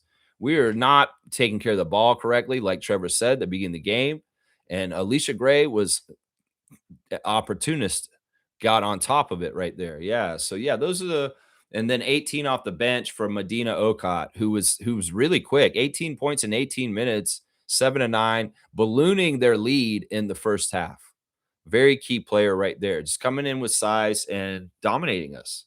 So yeah, looking at the Atlanta Dream side of things, team stats are very telling. There's a lot of evenness in the team stats. Both teams shot pretty good, not very good. Average. They shot average. Both teams shot average. 45% for us, 44% for them. But the big difference in the game, and this was done early with second shot opportunities off offensive rebounds and things like that, was the shot attempts for the Dream were plus 16. They got 16 more field goal attempts. And that's a huge part of the difference in this game because all the other stats are pretty even. 9 3-pointers made by both teams. In fact, we just slightly shot better than them, 1 less attempt. And then the free throw line, we even got to the free throw line more than the Dream. Tyler Murkovich was actually looking out for us. He gave us some really good calls last night. So the ref report was undefeated on this one. Murkovich is a friendly ref. Now, Angel Kent, she gets a little butthurt and a little frowny on the court sometimes. You can tell when she's starting to get frustrated or a little flustered or embarrassed. Her face gets a little redder. And she was getting annoyed in the game, his little thing. And then Ryan Sassano, I really believe he was there strictly because of Harrison and Angel, and possibilities that we need strong refs to break anything crazy up. So I don't think it was no joke and no coincidence that Murkovic and Sassano were at this game. Trust me. But yeah, they had to do a lot of reviewing for different things as far as whether they were dirty, flagrant fouls or not. And I think that they did pretty good job for the most part. I think that they did. I was having a hard time watching the game to a degree because Scotty was on Twitch at the exact same time that the Tempo were on. And I wanted to listen to Scott. So I turned the commentators off on the WNBA game and listened to Scott and watched the game. So I didn't totally hear what they were saying during the game because I was listening to Scotty. So let's see. Free throws. Yeah, we got 22 points at the free throw line, which made up for some of the extra shots they got from the field. Rebounds, we only lost by 31-32. That's a great sign. These 31 to 54 rebound totals that the Tempo were getting a week or so ago, they've gotten more evened out with the size returning to our lineup. And this is a good sign. We get Sabali and Temi both out there, we can finally compete in the rebounding battle, which we couldn't for most of the season so far. Assist to turnover ratios 22-17 for the Tempo. That's not that good. 17 turnovers, way too many. That was a big part of the problem. Trevor's right. 23 assists to 12 turnovers for the other team. So almost a 2-1 for the Dream, which is better. We did have 6 blocks, which was nice. Points in the paint were a place where we got beat to. 38 points in the paint for the Tempo, 50 for the Atlanta Dream. The big part was, they manufactured extra shots mainly at the beginning of the game and blew the game open from the start, being up 33-15 at the end of the first. And that's the deficit you're trying to make up for the rest of the game. And well, you make it up to the point where it's, instead of an 18-point lead, they lose by 7. So in some ways, that's a win right there. But that was the best first quarter the Atlanta Dream has had all season, was that 33 points they dropped on us and holding us to 15.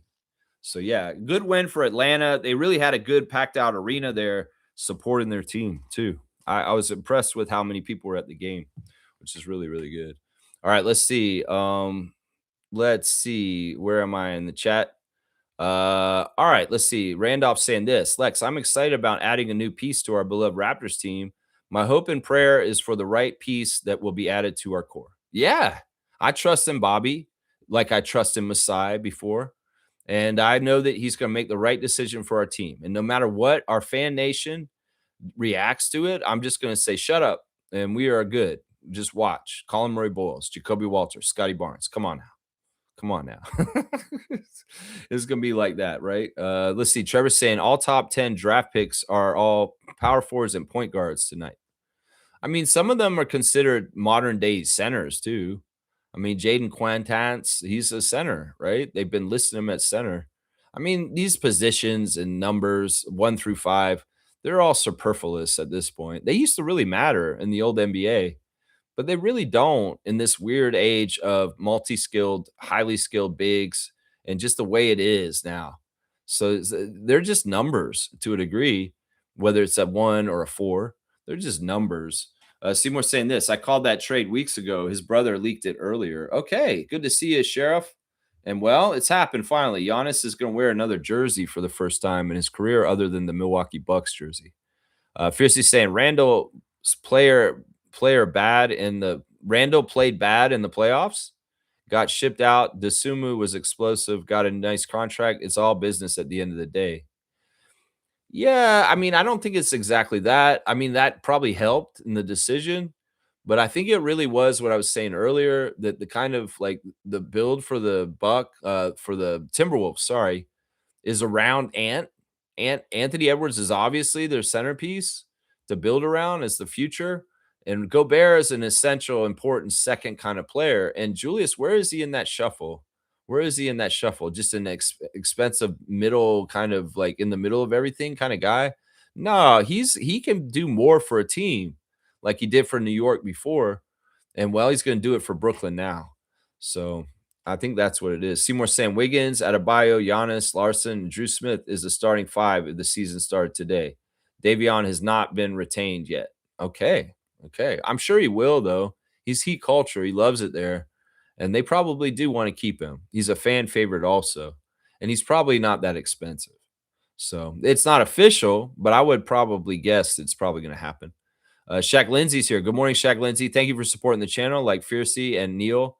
I appreciate all y'all for supporting this channel. The trade only puts more emphasis on us getting a big. It's going to be a wild day. Miami looks good on defense, but that's about it. Porter and Randall, what hell is Brooklyn doing? That pairing doesn't make no sense. Yeah, they're kind of the same position. I mean, I just looked at it as like, are they really that committed to Michael Porter Jr.? They probably found out enough about him in this past year. They're like, yeah, this isn't it. This isn't it. Yeah, this isn't it. That's why Julius is coming. This isn't it. Yeah, I could see that being part of it right there. Yeah, it's gonna be a wild day, Neil. It's for sure gonna be a wild day. It definitely is. Yeah, we'll have to see what happens with the Raptors today. That's what we care about. Forget about Miami. Forget about all the rest. That's right. We care about what's going to happen with Toronto and today and the draft pick at 19. That's what matters right now. That's right. Let me see what else you guys are saying in the chat. Let's see. Neil's saying Timberwolves freed up so much money. It's funny how Minnesota and Milwaukee are able to do that, and we are scratching our heads. Why are we trying to free up money? Why do we want to free up money? We've got our guys. We've got the dudes we want. I think that people are stupid if they think that we should change our players from who we are right now. Our core is really good. Our core is fine. It just needs to be healthy. Everybody thinks we need a point guard, but I'm like, Emmanuel was just hurt. We don't need a point guard. We've got a point guard. Everybody complains about RJ and Jakob and their contracts. It's like, what is wrong with their contracts? There's nothing wrong with this. We've got a puzzle piece that fit. There's nothing wrong with our situation. It's just that there's a lot of noise out there that gaslights us into thinking that we should do something different or get rid of players. We don't need to do anything. We have it all fit. And honestly, I would say this about Miami and Milwaukee and whoever, Minnesota, they are, in some ways they need to do something. We don't, because we're going in the right direction and we've got the right crew. You could ask Scotty this on Twitch and he say, yeah, I love my team. I want to run it back. These are the dudes I want to play with. I'm not trying to trade everybody and switch it all up. So this is a fallacy in what you're saying here, where you're saying it's funny how they are able to do it, but we're scratching our heads. What are we trying to do? We could do it too, but we don't want to. That's what it is, Neil. I think that Raptors fans who are waiting for the other shoe to drop and say, why don't you do this, Bobby? Why don't you get rid of these contracts? This isn't even a thing in Bobby's head. He made these contracts and signed them. If he didn't sign them the first time, you guys got to remember, we're not making mistakes in the front office. If you guys think that we have to trade these guys because they're contracts, you've just been duped by the mainstream media and the bullshit they're saying. We don't have to do jack shit. We've got it exactly right, and we're fine. Oh, Neil, you disappoint me that you think it this way. Why do you think we're scratching our heads? No, we're not. We know exactly what we're doing. And we didn't make any mistakes. And that's why we're not trying to do what they're doing. They made mistakes. They have to change their teams. Giannis is done. He's out. We don't have to do any of that. We're not in the same situation as either one of those teams. Minnesota, in some ways, need to shake it up because they hit their heads in the playoffs and they don't have any promise of going further with that cruise. So they got to shake it up and make it a little more fresh. We hit our heads because of injury. And if our guys are healthy, we do way better next year. So, yeah, I can't get with this. You've been obviously conditioned to think that we are not able to make trades. We are. And all that bullshit about the trade deadline and Jakob and trying to move him, that was all horse shit. I don't believe any of it. We value Yak on this team. Scotty said it again this week. I love Yak. I will not take any kind of bullshit talk about him. And honestly, I love playing with him. I need him on my team. That's what he's very clearly said. So why does this not make sense? Why is there a bunch of liars out there saying we tried to trade Yak to this team and it didn't work and we failed at it? That's bullshit. Motherfucker, that's not the truth. We value Yak being on our team and being healthy because we need a center. So y'all stop falling for this bullshit that's not from official Raptors sources and thinking that that's what the truth is. Everything about the trade deadline last year and Jakob Poeltl is absolute horse crap, okay? Just understand that. It's absolute horse crap. Seymour saying this: Michael Porter Jr., Julius Randle, and money for a max. Nets might be cooking something. Anyway, in the words of Masai, fuck Brooklyn. Yeah, I don't care what they're doing in there. I like Jordy. I wish good things for Jordy Fernandez, but overall for that whole team, fuck Brooklyn. That's what I say right there. Yeah, Seymour saying he culture is Miami Beach body. He culture is Miami Beach body. What does that mean? Like a tan body on the beach? Is that what it is? A beach body? I don't know. This is weird. Neil saying Crooklyn still has cap space. Meat culture needs an offensive spark plug. Meat culture. Meat culture. What are we talking about now? This is crazy. Meat culture. I'll get the grill out later and cook something, maybe. Seymour saying Shaq had to leave Miami. Pat Riley wanted him to work out. Shaq was like, fuck that. Yeah, I kind of believe that. I remember that. I kind of remember that. Well, that's what I'm saying. Pat Riley will say, you got a fresh chance, Giannis, and we need you to recapture and reunite your competitive spirit. And it's not just to compete with ladders, is what I would say. Mr. Greg's back in the chat. The streak is alive. Pat Riley was a better player than Phil Jackson and a far superior NBA executive, winning as a coach, player, and an executive. Yeah, he's one of the greatest. I mean, seriously. And I'm not one to glaze Lakers nation and Lakers history or Miami or New York. I understand who Pat Riley is and how important he was. He was better than Phil Jackson as a player too. Yeah, I think they were on the same team too for a little bit, weren't they? They were on the same team, I think. Yeah, Shaq Lindsay saying this: I love Giannis, but him going to Miami is not about winning a championship. Who wouldn't want to retire in Miami? Laugh out loud. Golden Girls, Estelle Getty, B. Arthur, Rube McClanahan, Betty White. Yeah. Thank you for being a friend to Milwaukee up until the end. Your heart is true, but Shams is a lying POS. And if we threw a party, invited everyone you knew, you would see Pat Riley would be there for you, for me. And the card attached would say, thank you for being a buck. Dun, dun, dun, dun, dun, dun. Yeah, parody song. There you go. It makes sense, right?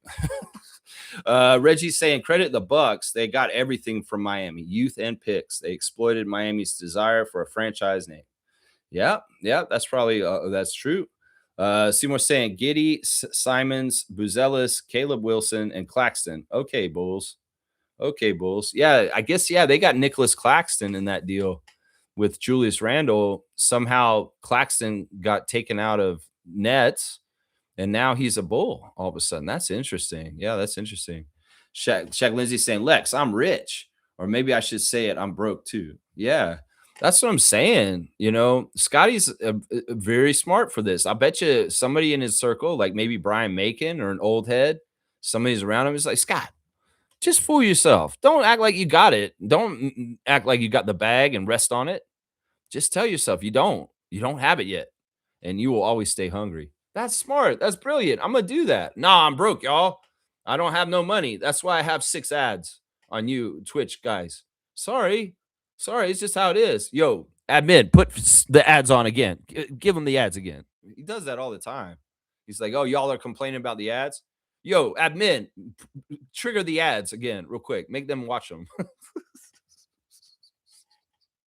He's hilarious when he does that. It's crazy, man. Yeah. Or maybe I should say I'm broke too, but that wouldn't be a lie. I mean, it's an interesting mindset. I mean, is this the way you keep a DeRozan code? Is that you just lie to yourself about your bank account? You say, no, I ain't got nothing, man. I'm just like when I was in West Palm Beach. And yeah, it's tough. G saying Okot is an underrated rookie that the Dream picked up. Okot. Yeah, it's a big. And, that's the thing. I'm like, why can't we get a big like this? Why can't we have some desire to have bigs in Toronto on either of our professional basketball teams? Please, let's do this. Let's be like the Scarborough Shooting Stars. Come on now. Reggie's saying Miami reminding me of the Brooklyn Nets when they got Kevin Garnett. Yeah, that's a good comparison for sure. I can see that comparison. Yeah, Coach Coolcat saying, good morning, Raptor Freak family. We need to stop our tempo losing streak. Lots of movement late last night in the NBA. Yeah. Yeah. Well, I mean, we got to do what we got to do. We got the Sparks on Thursday, and that's a winnable game. We'll be at home, and the Sparks aren't all that in a bag of chips. So that's a game we should hopefully try and bounce back with. And then the game on Saturday at Scotiabank Arena against Phoenix Mercury, that's another winnable game. So we'll have to see. We'll see what happens with all that. Neil thinks that the guitar's name is Lucille. Lucille? Yeah. UC saying phone call probably gonna last like 20 minutes, laugh out loud. No, it'll be all right. It was okay. I try to keep Infamous on point with being quick and concise. I know that he can do a lot of explanation ahead that may not totally be necessary, but it's okay. We keep it moving, and that's what it's we do. I love the calls with Infamous. Honestly, I love them. They're awesome. Yeah, Fiercely saying MJ is a musical genius, so talented. Yeah, he was something else for sure. He really had a feeling to his voice, and he really is like still very, very powerful even after his death, and even after all the tarnishment of his reputation. It sucks because his music is very powerful and healing. And, some people out there have sworn him off completely because they just look at him as like a very awful pedophile or something like that. In some ways, I don't know what's true with him as far as his private life and stuff like that. If you can separate his work from the person, kind of like something like with Hulk Hogan, you can see like the contribution and like you can enjoy the music without, celebrating the possible things that he did that were heinous and awful. I don't know if he did those things though, for sure. There's a lot of evidence that does show that he did. And I would also say this, he was abused as a child. And in some ways, I'm not making an excuse for him, but if you understand the conditioning and the things that led to possibly the infantile kind of mentality that he had and why he was the way he was, you understand he's a victim as well as a perpetrator. If he was a perpetrator, which is not totally cut and dry proven. There is a lot of hearsay. There's a particular family that supposedly paid off for a long, long time. But now in his death, they've come out and said more that is true, that he did abuse their son. I don't know what to believe. In some ways, there's a lot of evidence that kind of shows bad stuff. But once again, I would ask people, can you separate the person from their work and be able to listen to a song like Man in the Mirror or Human Nature, uh, and get the greatness of those songs as just a piece of work without the individual and the baggage of the person? That's what you got to think about right here, right? But I love that Scott's kicking the old school stuff. That's right. He's kicking the old school stuff. And he's like, he is funny. He prefaced the whole human nature thing. Is like, y'all, this isn't just a song that you hear in TikTok shorts. This is actually a full song. Y'all probably heard this before, but just on TikTok. It's human nature, the beginning of it. It's like it's so funny that he's like introducing it to people his age and younger, as far as like, but he also admitted this in his stream last night that he's not really current with music at this point because he is a dad. And he said that what he's got playing in his house more is like nursery rhymes and Barney and shit like that. So he's not up on the latest drill rap or any of like the stuff that's out in the current music at this point. So he's lost touch. Although he was listening to the brand new Drake album last night too. He was listening to that also. So Scotty says he's out of touch now. He's a dad. He's got to listen to things for his kids now, and he is not necessarily listening to all that crazy music he was listening to before because it has to be kid friendly for the kid ears and Millie, and the little baby boy. I'm serious. I wonder if his boy's name is Scotty Barnes, his son. His son is also named Scotty Barnes. I wonder. We'll have to see. G saying this: did Thanos get waived now? Also, apparently, Bucks are open to flipping Tyler Hero. That's interesting. That's interesting. We'll see. I don't have any faith in the Bucks front office. They're inept. They're messed up. They've been screwing that team up since they won their championship. And it seems like they continue to go in the wrong direction. We'll just have to see if they can continue to make mistakes on top of mistakes on top of mistakes. Because this is what it seems like right now. Mr. Greg saying this: think back to when the Raptors and Grizzlies entered the NBA. and what their records were. And considering the Raptors are an expansion team, we're doing fine. And we lost our best player in Slim. You meant the tempo. Yeah, that's what I'm saying. I think we're fantastic. We're right around 500. I think that fans just get like, they see the next achievement and they're like, we need to go for this next. We're obviously right next to the playoffs. We need to be in the playoffs. If we don't make the playoffs, we're a failure. Wait, who set these parameters of success? Who set this whole thing about what? If the tempo don't make the playoffs, they're a failure this year? No, we're a first year team. And honestly, if we're just sniffing the playoffs or we do make the playoffs, that's a huge success. And Mr. Greg's got it exactly right. How many games out of the 82 were the Raptors winning in the beginning? 19, 20. It's really bad. Really, really bad. And well, we're winning about 50% of our games right now for the tempo so far. And that's pretty good. That's pretty good. Smooth saying Miami has a 1 to 2 year window. Washington don't do it. And I use the term window loosely. I mean, we'll just have to see. We'll just have to see it how it plays out. Those guys are on the clock, though. They are definitely in win now mode. If they don't make a big splash this year with Antetokounmpo in Miami, it's not going to ever happen. I'm going to say that right now. If this team looks middling and kind of mid, just like the Bucks were last year, they are not going to get anywhere with Giannis the whole time he's there. I'm going to tell you right now. That's how it's going to work. They got to hit the ground running and be really good this year right away with Adebayo and Giannis. Yeah. Mr. Greg saying Turner would be a nice piece for the Raptors. And as a big, he can also shoot the three as well. Yeah. I'm just worried about fit. And also, I don't like how Miles Turner's got loose lips. I think that him being on that podcast with Stewie was not a good look for him. And even though he dropped T on Giannis and made Giannis look bad, in some ways he made himself look bad too.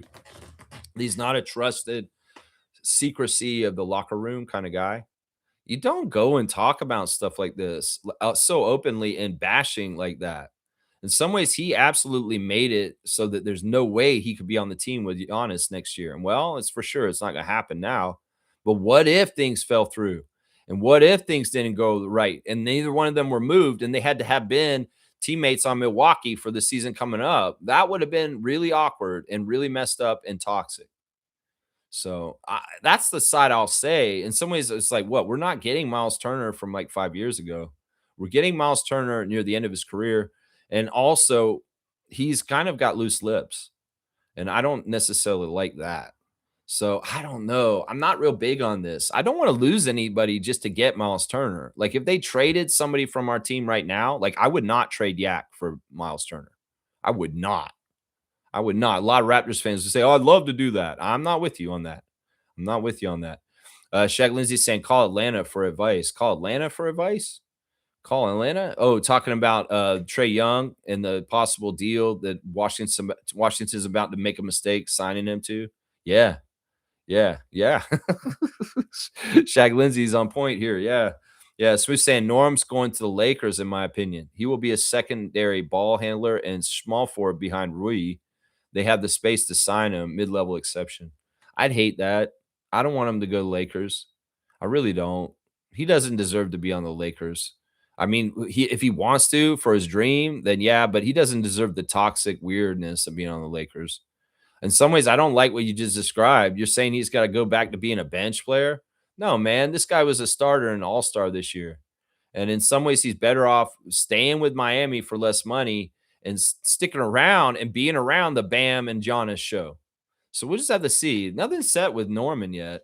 Nothing's set at all, is what I would say. Infamous is saying this. Hell no to Turner. He's soft, costs too much, not a great rebounder, inconsistent on offense, and passive. Yeah, I could see that.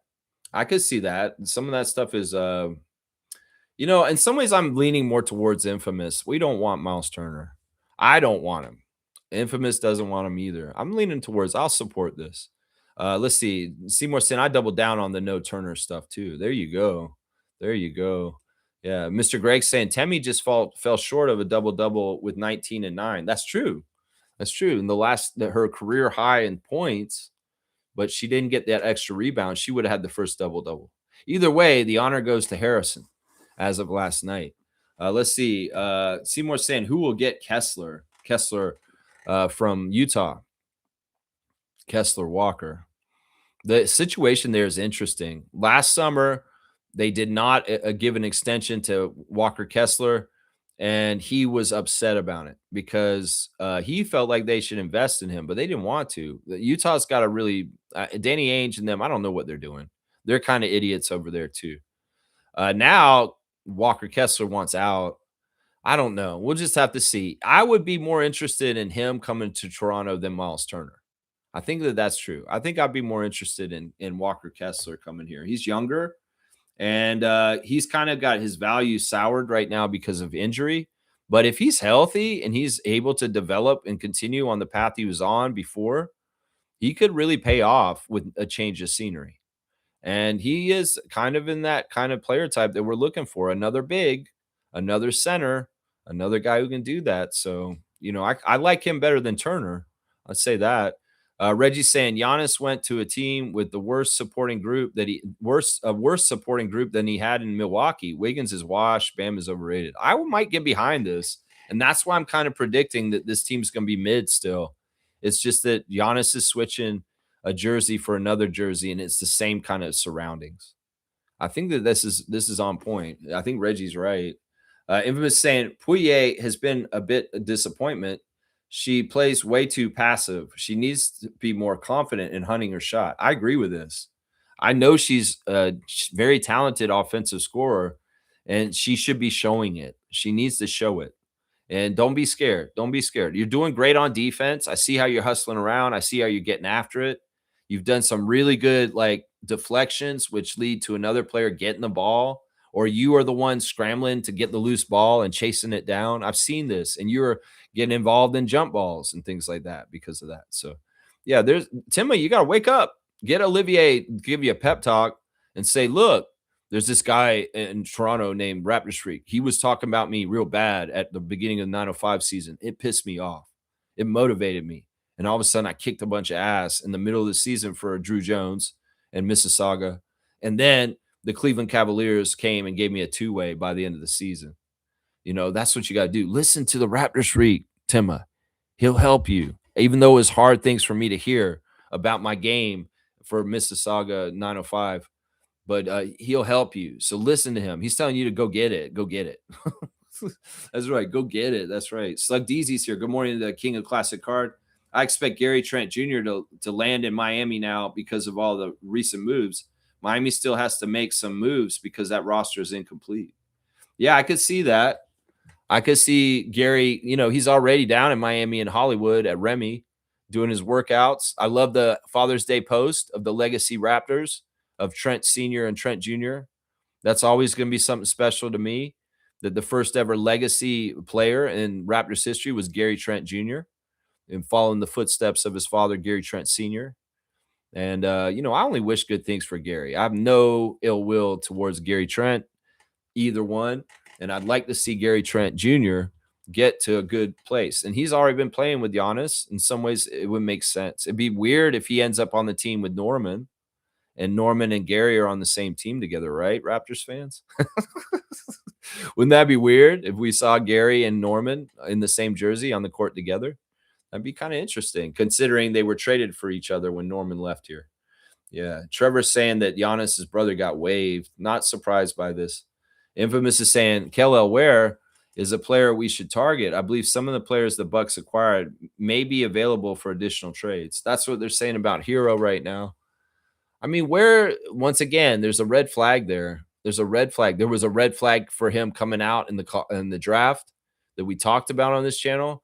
And well, I believe that red flag is still there, even in a couple years of playing with the Miami Heat. There's something not right with him. Like, he's too good to be true. There's equal frustration and excitement about Kel'el in Miami. Some fans really don't like him, but love him also. It's a weird kind of thing. There's two sides to him. There's something not right there. Something not right there. And it could be that he isn't Raptors culture because there's something not right there. And those are the things that Infamous was talking about on the phone call that matter to Bobby about when he's looking at whether a player should even wear the Raptors jersey. So there's something not right there. Trevor's saying, I'm not going too fast about the tempo team until years 3. So for now, I'm just going to sit back and enjoy the ride. That's the right attitude.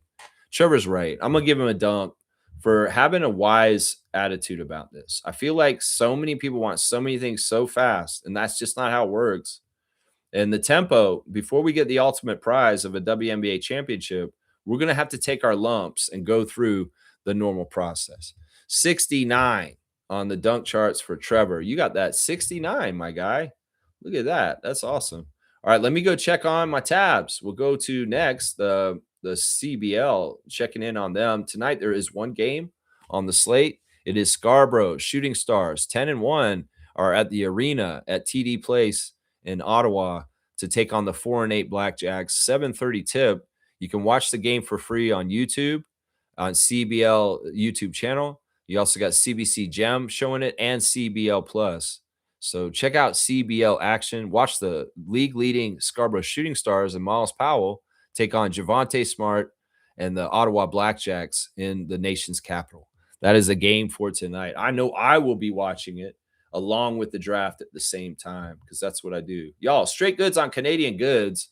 Did y'all know that there's a lawsuit between Boston Market and Boston Pizza when Boston Market tried to open chicken restaurants up here in Canada? Boston Market is a restaurant that I knew down in Florida. I was there when I was a little kid. It's a rotisserie chicken restaurant in the States. But Boston Pizza, which is owned by Jim Trevelling of the Dragon's Den and Shark Tank, they took them to court and said, no, we don't want any other Boston restaurants up here. Either way, Boston Pizza is not an American company. They just use the name Boston in the name, and they are a straight up Canadian company. So if you want a great family restaurant pizza experience, Boston Pizza is a great chain to go to support Canadian jobs and industry. So Boston Pizza, straight goods on Canadian goods. Go check out that Boston. You know, I can root for Boston Pizza, but not for the Boston Celtics. Okay, there's your go straight goods on Canadian goods. Let's see if there's any breaking news this morning on anything that has to do with basketball and not idiot pedophile. Let me see. There's a lot there.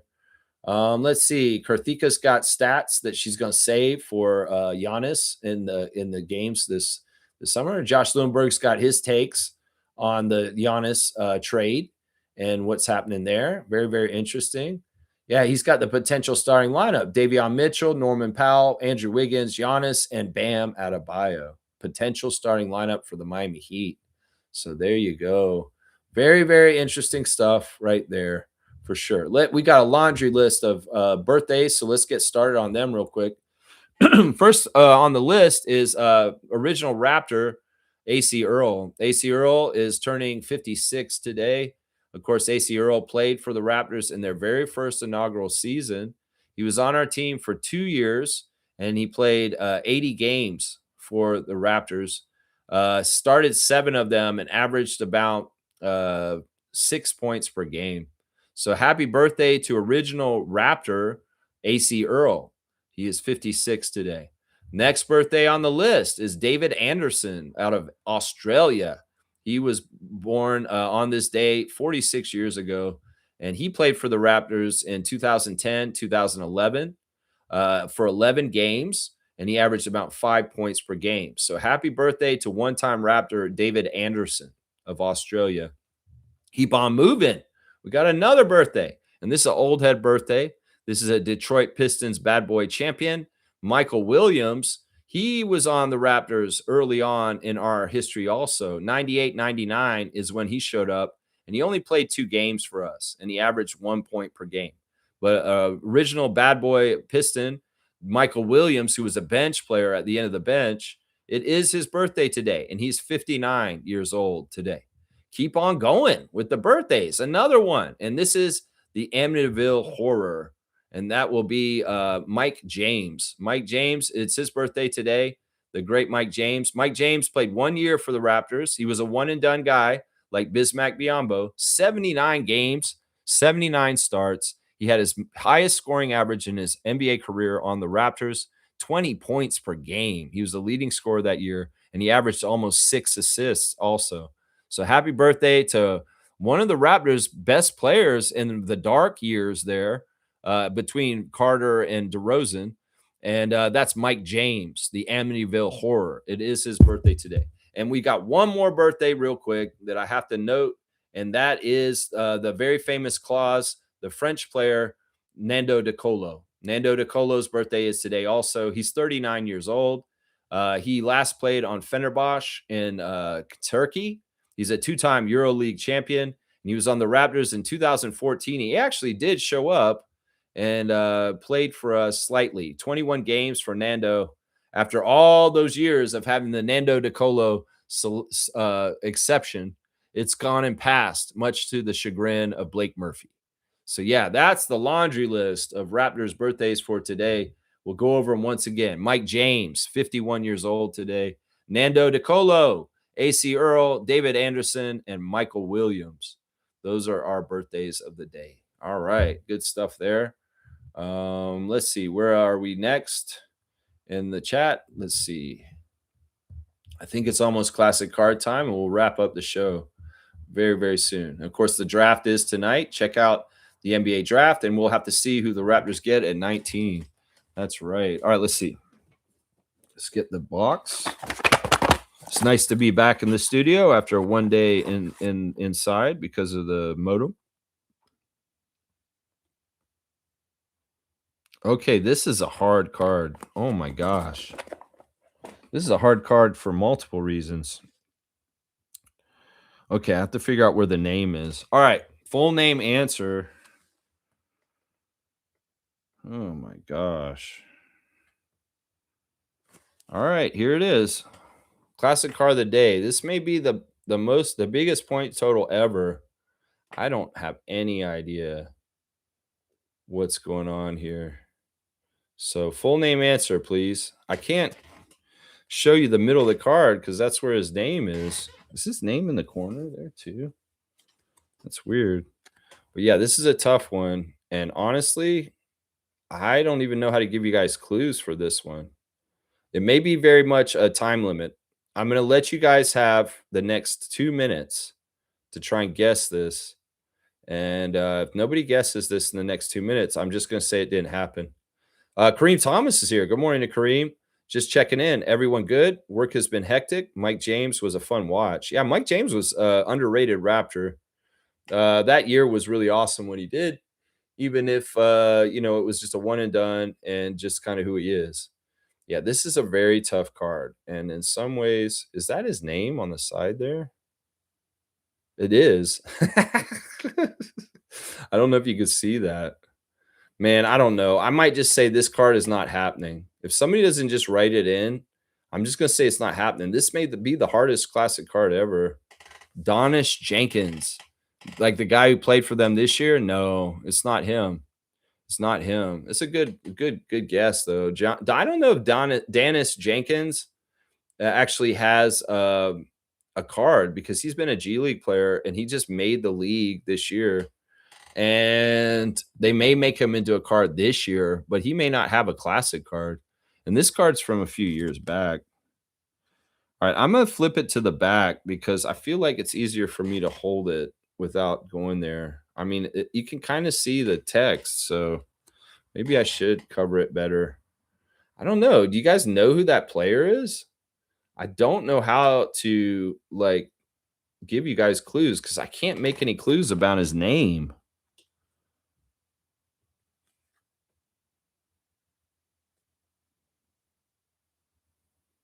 I mean, I guess I could make this clue.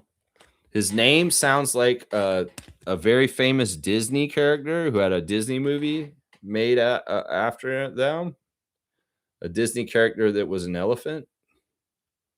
I don't know. Does that help? I mean, I don't even know who this player is. I don't remember him. So it's like, I think we're getting close to the time where I'm just going to give up and say, we're not getting the classic card today. I would say right now, if you got this classic card, I might give you 500 points. If you could write in their name correctly, maybe even 1,000. You want 1,000 trivia points if you can get this card right now. Because, man, I think it's that difficulty level. This is the hardest card I think we've ever pulled. It could be actually, there was one that was really hard that was like a weird foreign player. This is just like that because I don't remember this guy at all. And honestly, his name is not a common name at all. So y'all not knowing this is fine. All right, we're gonna call it. I'm 30 seconds to 2 hours. This is Dumbuyo. Dumbuyo. Dumbuyo? Seco Dumbuyo is the card's name. Yeah, Dumbo. I was making a clue about Dumbo. Yeah. Yeah, you're too late, Cream. I already showed it. Seku Dumbuyo. Yeah. Yeah, sometimes the classic card. This has happened rarely, but it does happen sometimes where it is just not happening. So yeah, nobody getting the points today. It's just how it is. It has happened in the past. All right, let's wrap it up. We're at 2 hours. Let's go. All right, y'all. Thanks for watching the Tempo Freak Raptor Freak stream. Tonight's the draft. Hopefully, the Raptors will make a great selection and we'll all be very proud of and happy for years and years to come. The Tempo losing to the Dream last night sucked. There's a work in progress. Temper your expectations. Allow the Tempo to work through things and advance and get better over time. In some ways, I know we need to get somebody to help with the size and certain things. We'll just see how it goes. But either way, I like the fact that the Tempo did not give up and played hard right up until the end and closed the gap to only a 7-point loss. That makes it look better, and our averages look better too for it. And we didn't let them score 100 points. That's another thing that was good about the game last night. My 3 stars of the game were Isabel Harrison, Marina Mabry, and Temi Fagbenle. All right. We'll have to see who the Raptors draft tonight. I'll come back tomorrow with a Wow Wednesday on the draft pick at 19 for the Raptors. We'll be covering that very heavily tomorrow morning on the stream tomorrow. It'll be very Raptors draft pick oriented. The stream tomorrow. That's right. Yeah. Wait, who do we want? I've not paid any attention to draft prospects this year. Well, there's a lot of collective that likes Chris Sinak Jr. Alan Graves is another name. If Yaxel Lendenborg drops in the draft to the right place, I've even liked Morez Johnson Jr. also of Michigan. So those are a couple of names that were my favorite for that position. Were those 4 guys: Sinak, Graves, and a possible outside chance of Kareem Lopez, possibly too. Lendenborg, Morez Johnson Jr. That's me personally, who I like. Either way, you'll have to see how it goes tonight, and we'll get to know the player, and we'll be highlighting them. I'll be doing a deep dive on them after the draft, and we'll be talking about our draft pick tomorrow, regardless of who it is. All right. I appreciate everybody for spending some time with me this morning. I hope y'all have a fantastic Tuesday. As Scotty and some have said on this stream already, get out and touch grass. It's June in Canada, and you got to get out there and enjoy the beautiful sunshine and warm weather, obviously while we have it in the middle of the year. So yeah, enjoy your day, and I'll see y'all tomorrow. Thank you for calling the show, Infamous. I appreciate your call earlier. And thank you, Trevor, for setting me up today with the cue cards. All right, let's go Tempo, and let's go Raptors. Let's get the right pick tonight, Bobby. I believe in you. I trust you.